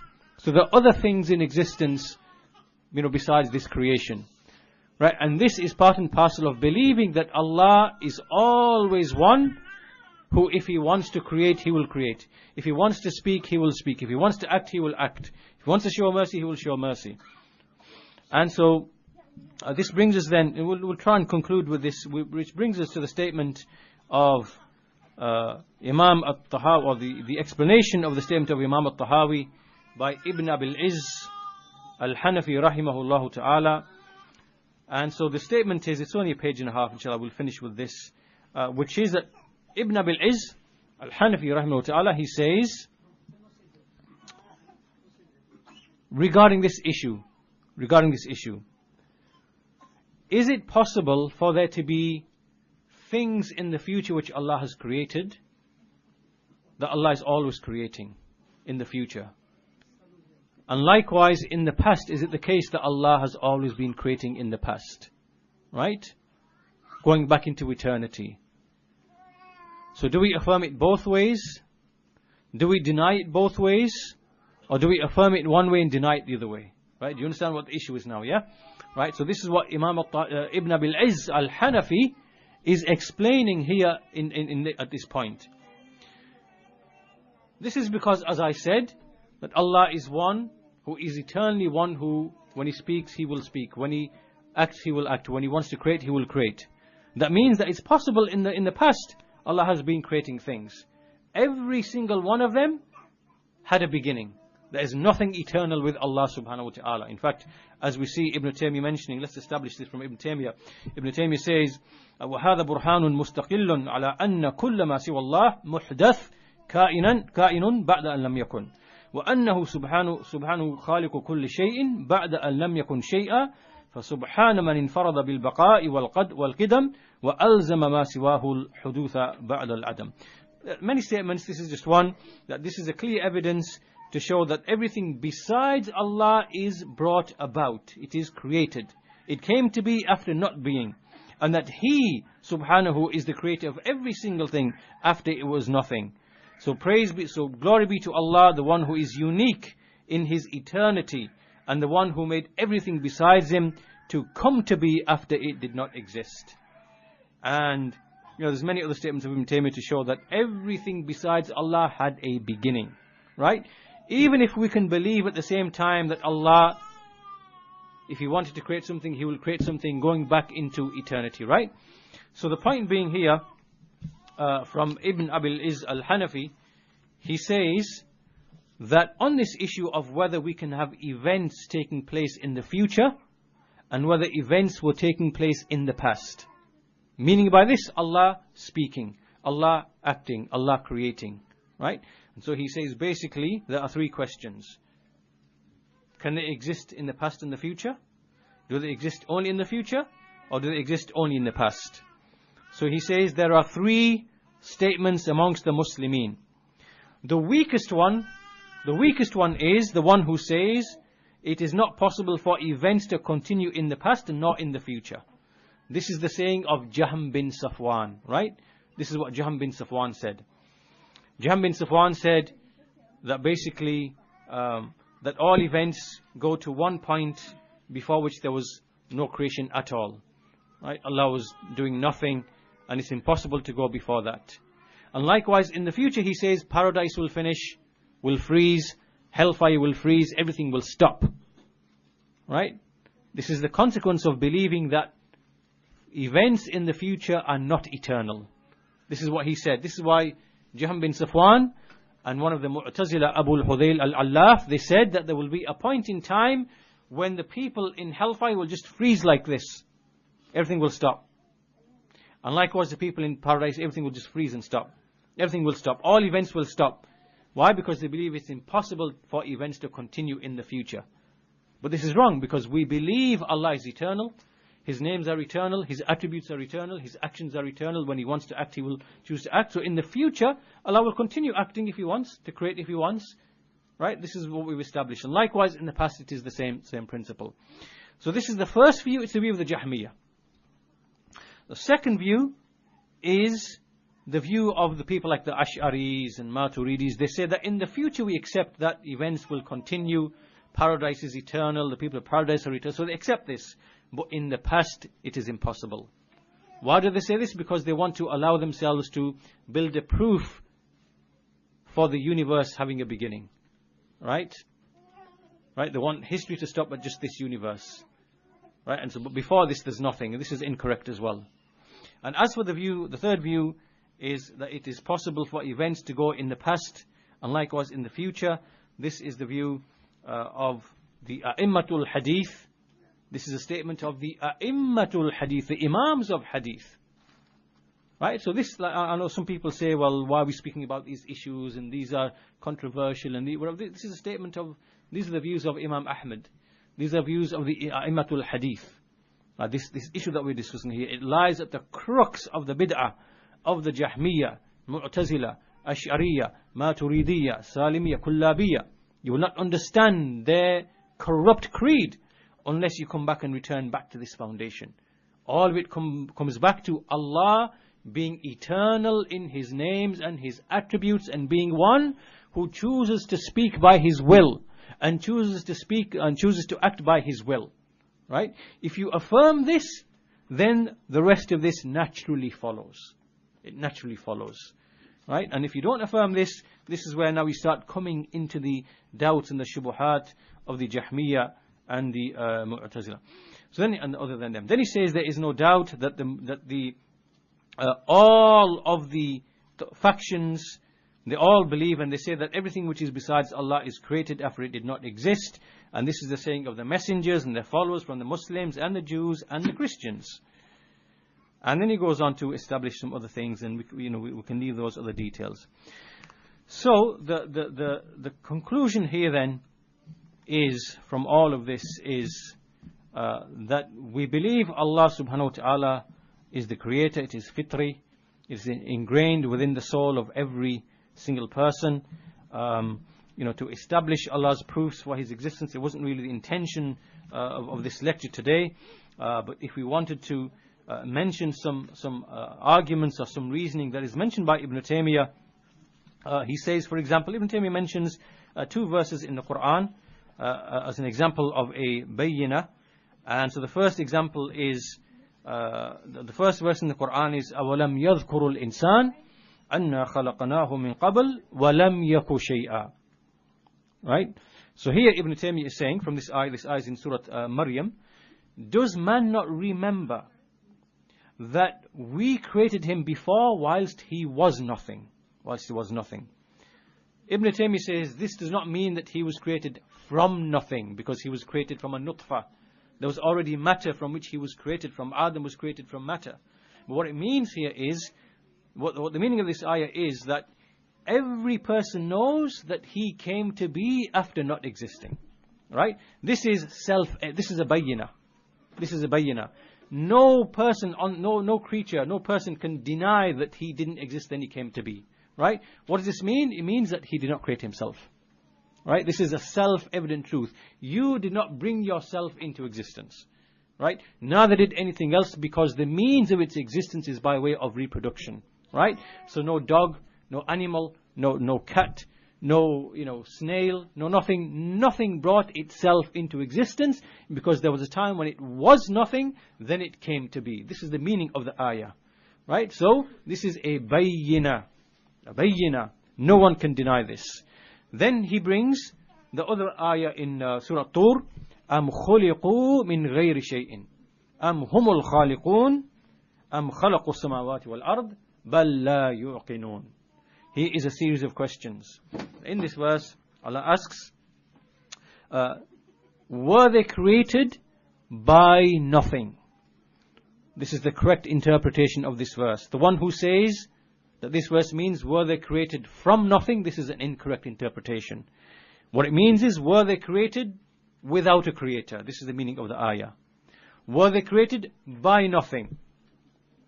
Or did they create themselves? Or did they create the heavens and the earth? Rather, they have no certainty. Now, from this, there's a series of questions in this ayah. And we've already established the bayyina, that you did not create yourself. You know that, everybody knows that. Right?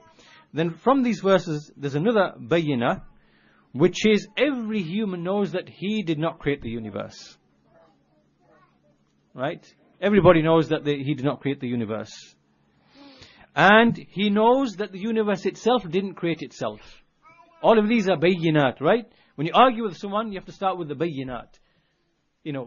Did you create yourself? You didn't. Did you create the heavens and earth? You didn't. Did the heavens and earth create itself? It didn't. All of these are bayyinat. No one can use any philosophy to argue against these bayyinat. And so therefore, all of these are bayyinat, they are self-evident truths.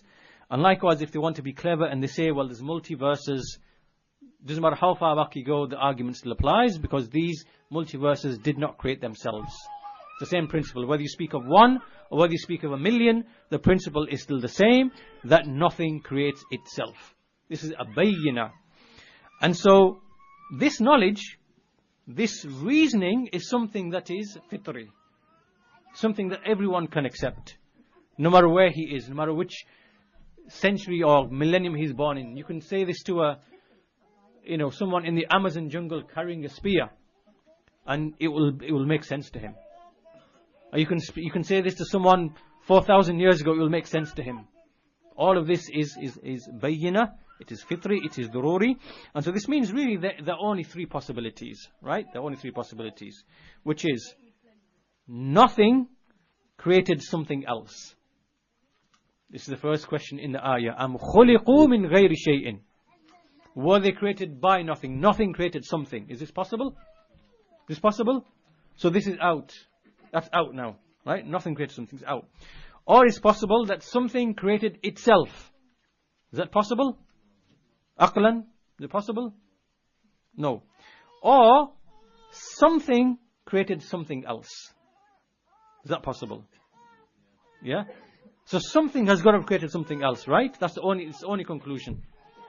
So if we eliminated the first two, right, there's only one, that something created something. Right? Now, so when we put these three possibilities to a person of sound mind, he has to say the third one.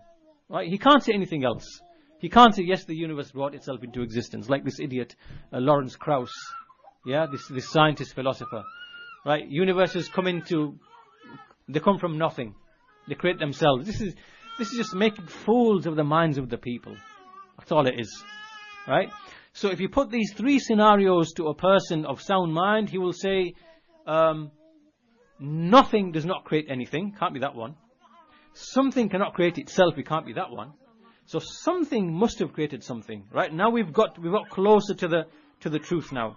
Now once we come to this, and we say something created something, then obviously we now come to the two options and two choices, which is that either knowledge, wisdom, qudra, and all these attributes are behind the creation of something, or it is just random, blind, purposeless, directionless, no wisdom, no purpose, no nothing.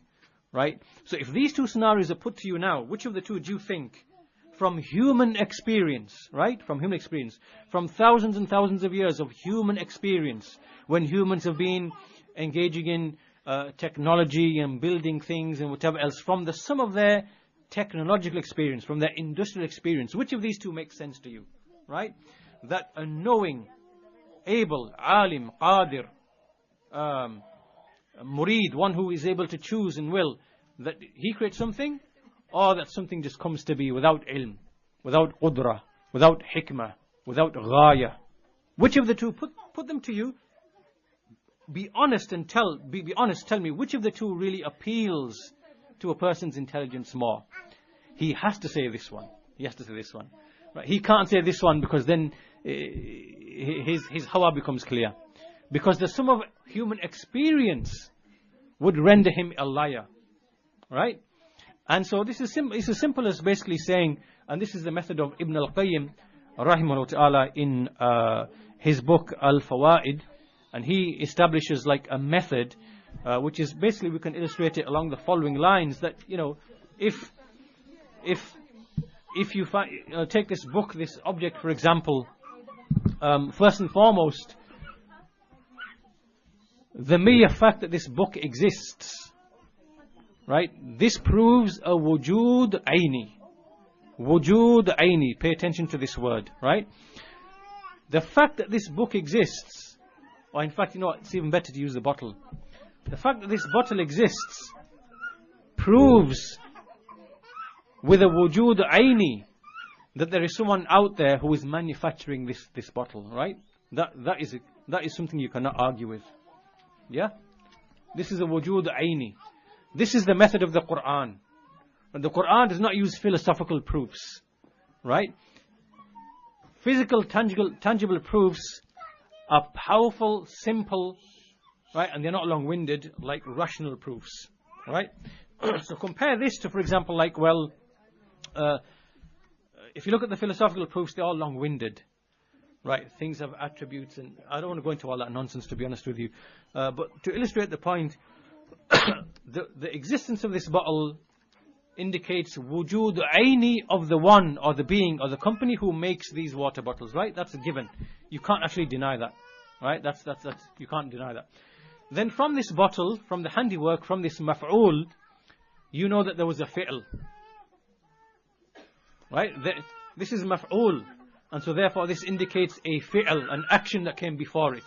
This only came by way of an action, right? This is again a bayyinah. And this came to you by way of an action. If there's an action that produced this, if there was a fi'l, that means there is a fa'il. There is the agent who did the action, right? This is the way that Ibn al-Qayyim establishes that we use the same method when we look in the creation around us. We see everything, we see the maf'ulat of Allah subhanahu wa ta'ala. From that we know there was af'al that were made, that were performed. And those af'al, actions in turn point to the fa'il, which is Allah subhanahu wa ta'ala. So, the point being that if you put to someone, we've eliminated the other two questions. Nothing created something, something created itself, something created something, right? What is that something that's doing the creating? You can only put two scenarios. Either it is the one who is alim, qadir, hakim, murid, or it is something which is nothingness, right? If you put these two scenarios to somebody, he has to say that which is most agreeable to the intellect is this one. He can't reject that. If he does reject that, there's something wrong with him and he's playing games. Simple as that. Right? This, you can't argue with this. There's no argument against this. And then the sum of human experience tells you that everything that we see, from the sun, the moon, the night, the day, the trees, the leaves, the animals, everything created that fits together, all of this is a clear evidence of design, purpose, intent. Only the arrogant person denies this. Right? Even these people admit, let me read you the words of this Richard Dawkins, right? Even they know that this is a compelling argument. He says, I think that when you consider the beauty of the world and you wonder how it came to be what it is, you are naturally overwhelmed with a feeling of awe, a feeling of admiration. You almost feel a desire to worship something. I feel this. I recognize other scientists such as Carl Sagan feel this. Einstein felt it. We all of us share a kind of religious reverence for the beauties of the universe, for the complexity of life, for the sheer magnitude of the cosmos, the sheer magnitude of geological time. And it's tempting to translate that feeling of awe and worship into a desire to worship some particular thing, a person, an agent. You want to attribute it to a maker, to a creator. Now what's he just admitted there? Right? Fitra. Yeah? He just admitted that when you look around, like we see the ayah in the Quran, Afillahi shak, fatiris samawati wal ard. Right? Every soul has this, and he's admitting it right here. That when you look and you see the beauty, the magnitude, everything, it just makes you have such awe that you feel that you want to worship something. You want to translate those feelings into worshipping a maker, a creator. That's the fitrah. Right? But then what is it? It's arrogance. Right? The arrogance comes in. Why? Because you don't like a universe which has no authority over it. You don't like that type of universe. You don't want that type of universe. This is arrogance now. Right? Your fitrah tells you one thing. Right? Your perception tells you one thing that is design. But you want to turn it into an illusion. Right? That's what these people say. It's just illusionary. It's not real. We know that nature did it. Right? It's illusionary. This is just playing word games. Right? So the point being that all of these are bayyinat. These people know it. All they're doing is they are fooling and tricking people with a deception, with what they claim to be certainties. And so we shouldn't fall for any of this, ya ikhwan. There is certainty in the Quran, in the Sunnah, in the bayyinat. Like Allah says in the Quran, that when the messengers came to them, فَرِحُوا بِمَا عِنْدَهُمْ مِنَ الْعِلْمِ. Right? When the messengers came to the people, they rejoiced and exulted in the knowledge that they had. The knowledge, the sciences.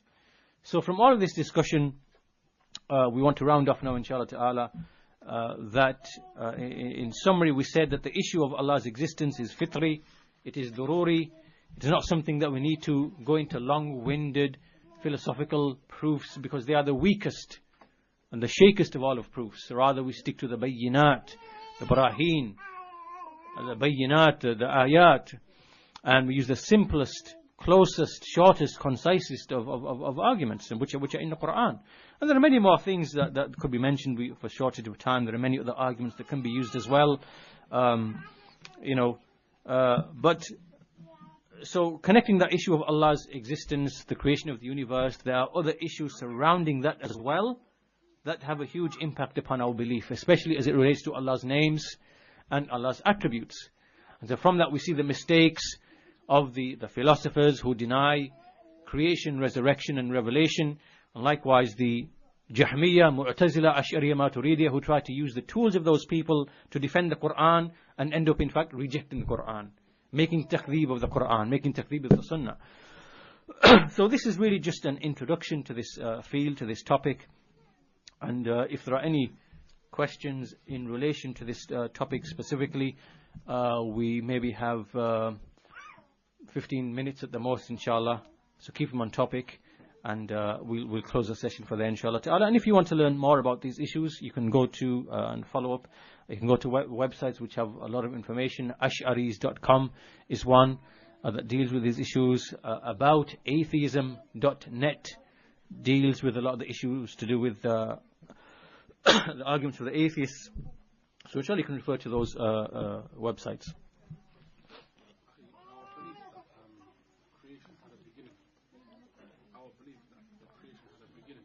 How does it differ from the Ash'aris and the Maturidiyya that say that there's no infinite Yeah. in the past? How does it differ? Because what they are saying basically is that they are denying that Allah acts by His will. Right? So what we are saying is, how would you explain the creation came to be when it came to be? What's our answer? Allah has a mashi'ah. Right? Allah has a mashi'ah. He exercised His will and He created. Right? He said kun. Right? This is how we explain how the creation came to be, right? Now the Ash'aris can't say that, because the argument they are using, which is a false argument, if they said that Allah did something or said something, it would refute the argument they are using to prove Allah's existence, right? Because what they are saying is Allah is changeless. Allah cannot change, right? What they're saying is Allah is eternal. He doesn't change, right?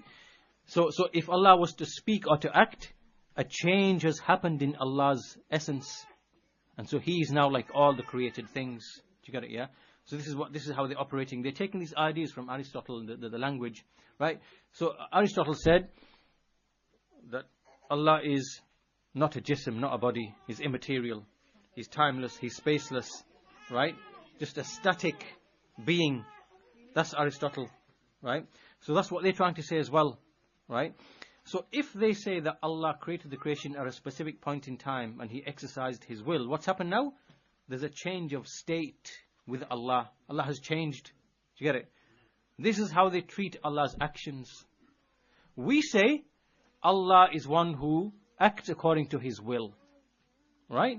That's from His perfection. They say if Allah spoke something or acted from His will, there's now been a change in His state. He is now like all the other bodies in the creation who undergo change. You get it? Yeah? That's where they're coming from, right? So from the angle, they are denying that Allah has actions. They don't believe in Allah's actions. That's why they deny Allah's istiwa. Allah's istiwa is an action that He performed. Allah's act of creating is an action, right? So they cannot affirm that yes, Allah didn't act, then He chose to act, then the creation came to be. Because this to them means that a state of change has happened with Allah's essence. And then they claim this only happens with created beings. We change, our state changes. Right? So what we are saying is that Allah, what is it that creates, what is it, on account of what is it that creation comes to be? It's Allah's speech and action. Allah says, kun fayakun. Right? Allah has a will and He spoke. To them, this is a new event in Allah's essence, and therefore Allah has changed. Therefore He's no longer the eternal being. Therefore He's just become like everybody else, everything else. Right? So they can't accept what we believe, that Allah chooses to speak as and when He speaks, chooses to act as and when He acts. So when we say the creation came to be, what do we say? We say Allah spoke, Allah acted, it was an action. They will treat this to be, now you've made Allah like all of the bodies. You get it, yeah? So they cannot, so really what it means is that Ash'aris don't actually affirm an act of creation took place. They can't affirm an act of creation took place, right? Because they can't ascribe it to Allah. You get what I'm saying, yeah? So otherwise it would demolish the proof of Allah's existence, right? So they use something batil, then they're forced to deny, So it got them in a tangle, basically. Okay, if I can answer it, inshallah. Yeah. Yeah. So there's certain countries or certain nations. Yeah. They experience poverty. Yeah. They commit shirk and they commit all these sins. Mm-hmm. Whereas Allah rewards other nations. Yeah. Implement the Tawhid of Allah. Yeah. They do the actions and so on and so forth. Yeah. We use this to explain why in certain Nations. countries Yeah. there's the existence of poverty. Yeah. Whereas other nations are experiencing a great deal of wealth. Yeah. How do you explain? Obviously, a question that will arise when you present this to Yeah. certain people. They will say, "Well, look at the West." Yeah. I knew that was coming. Yeah, non-Muslims. Yeah. Yeah. Well,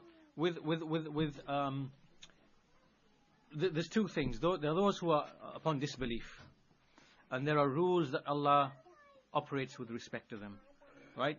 Grants them food, grants them drink, grants them offspring, grants them conquering of the land, grants them power, grants them all forms of pleasures and delights. Why? Because this is istidraj.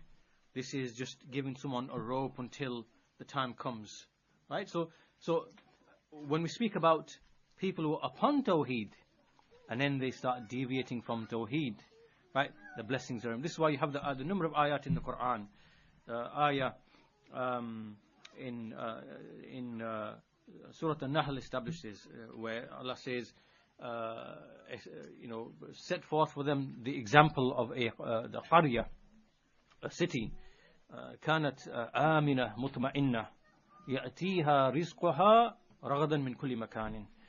Right, so give example for them. The city, its sustenance comes from every direction. It is safe and secure, whatever. Then, فَكَفَرَتْ بِأَنْعُمِ اللَّهِ. It rejected, was ungrateful for the signs of Allah. So then Allah made it to taste hunger and fear on account of what they used to do.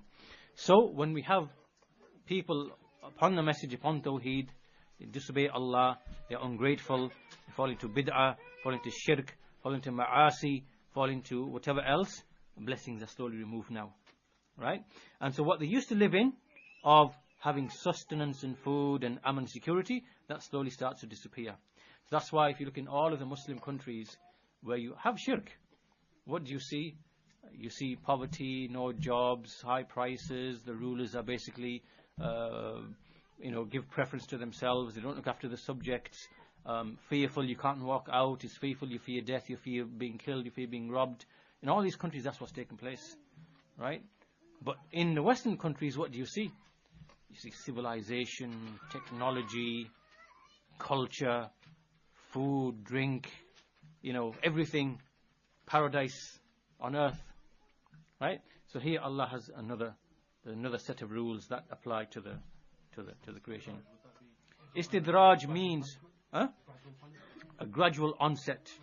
Imperceptible, gradual onset. Yeah. So there's no conflict between the two at all. Yeah. And then even then, Allah subhanahu wa ta'ala, He behaves with individuals according to His wisdom. So you will see differences even.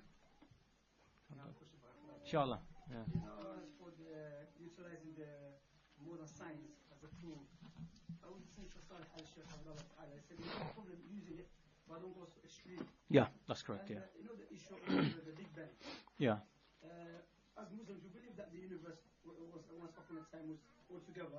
Yeah. And Allah calls it ascender. Mm-hmm. But the problem that they felt, like the Zeki Naik and Tortoise, they said after the Big Bang, time came to exist Yeah. and space Yeah. came to exist. Yeah. But we don't say that Ahlus-Sunnah. Yeah. But can we still affirm the Big Bang? No, because the Big Bang is pure conjecture. Basically, the Big Bang and evolution, they're a package deal. It's a package, right? You can't separate them. They work together. It's a package deal.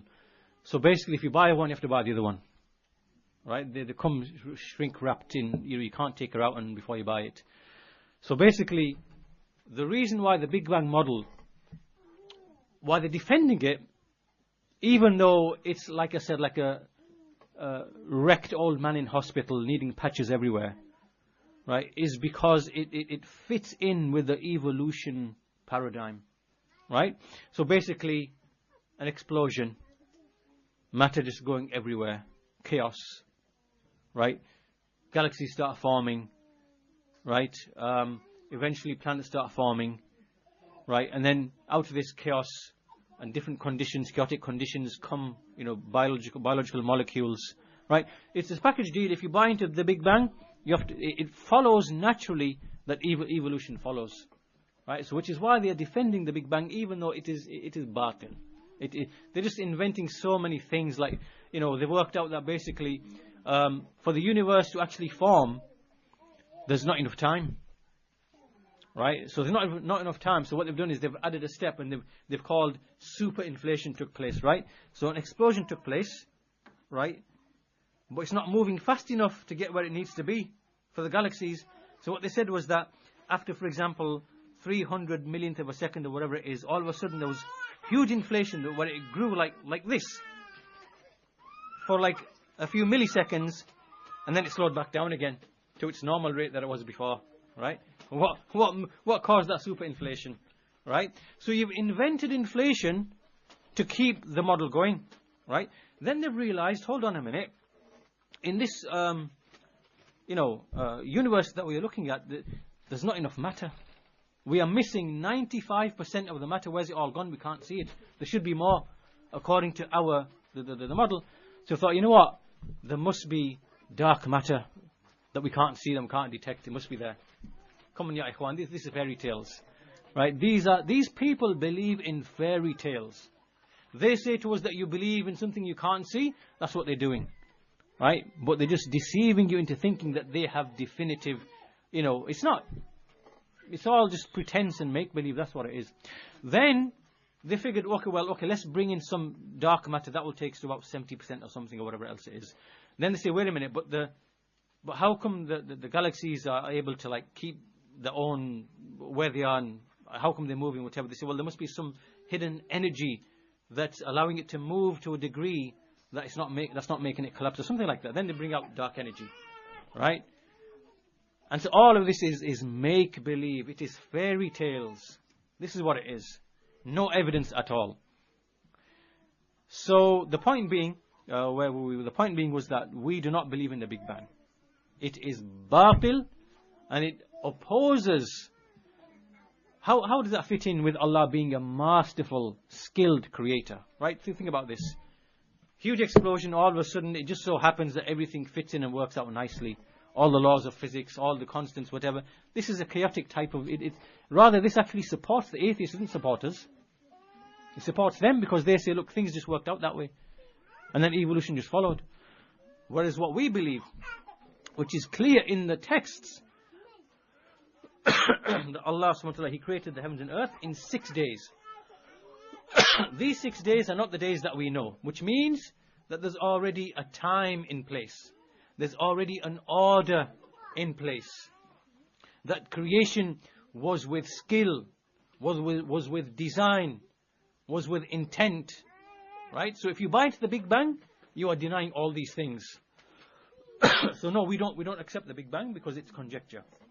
What we say is that the heavens and the earth were created, and then we speak of some of the details in the Quran, that there was water involved, that the heavens and the earth were together, and they were separated, not in the sense of the Big Bang, right? Because that's batil, right? So we don't try to fit the text of the Quran and the Sunnah to fit into with the theories or the models. The reason behind I mentioned that, because Brother Abu Hatim mentioned that, he said we don't believe everything they say, Yeah. but we affirm stuff like there was upon a time everything was together, as Allah subhanahu wa ta'ala mentioned. Yeah. If you look at the tafsir of the ayah, you will see, and you go back to the tafsir of the salaf of the ayah, it will mean what the meaning of the ayah is that Allah put an atmosphere between the earth and the heavens, right? So He put them apart, right? As a result of which life can take place, so the rain can fall down, whatever else. So when we interpret an ayah, we have to go back and see what the salaf said, right? And so the interpretation of the salaf is not the same as what the non-Muslims are saying as part of their Big Bang, because what they are saying is everything was in a space this much, yeah? All matter was in a space this much, and then it just exploded, and from this everything came, right? That explanation is not the same as what's in the Quran, that the ard and the samawat were together, and then He separated them, right, by putting something in between. So if there's something like with certainty that they bring, which is yaqini, and there's the ilm or whatever, then we accept that, no doubt, we accept that. But conjectures, then no. How does, with regards to the ibadah of a servant to Allah, how is this affected by believing in like a static God with no attributes, and a God that obviously does whatever He wills? Yeah. Yeah, this is a very good question, because it really brings us to, why are we discussing this issue? We are discussing this issue because this is the foundation of our religion, our ilm of Allah subhanahu wa ta'ala. What is it that you are worshipping? Are you worshipping a deity that doesn't speak, doesn't have any mercy, doesn't have any will, can't choose his actions, doesn't know what's happening in the universe, only knows universals, doesn't know specifics? What kind of deity are you worshipping? Are you worshipping the deity of the Jahmi? A deity which is non-existent, no ilm, no qudra, no rahmah, no hikmah, not above the throne, will not be seen in the hereafter, does not speak. Is this a deity that you are worshipping? Because this issue, as we said, this issue is central to the issue of Allah's names and attributes. It's connected. It's all connected.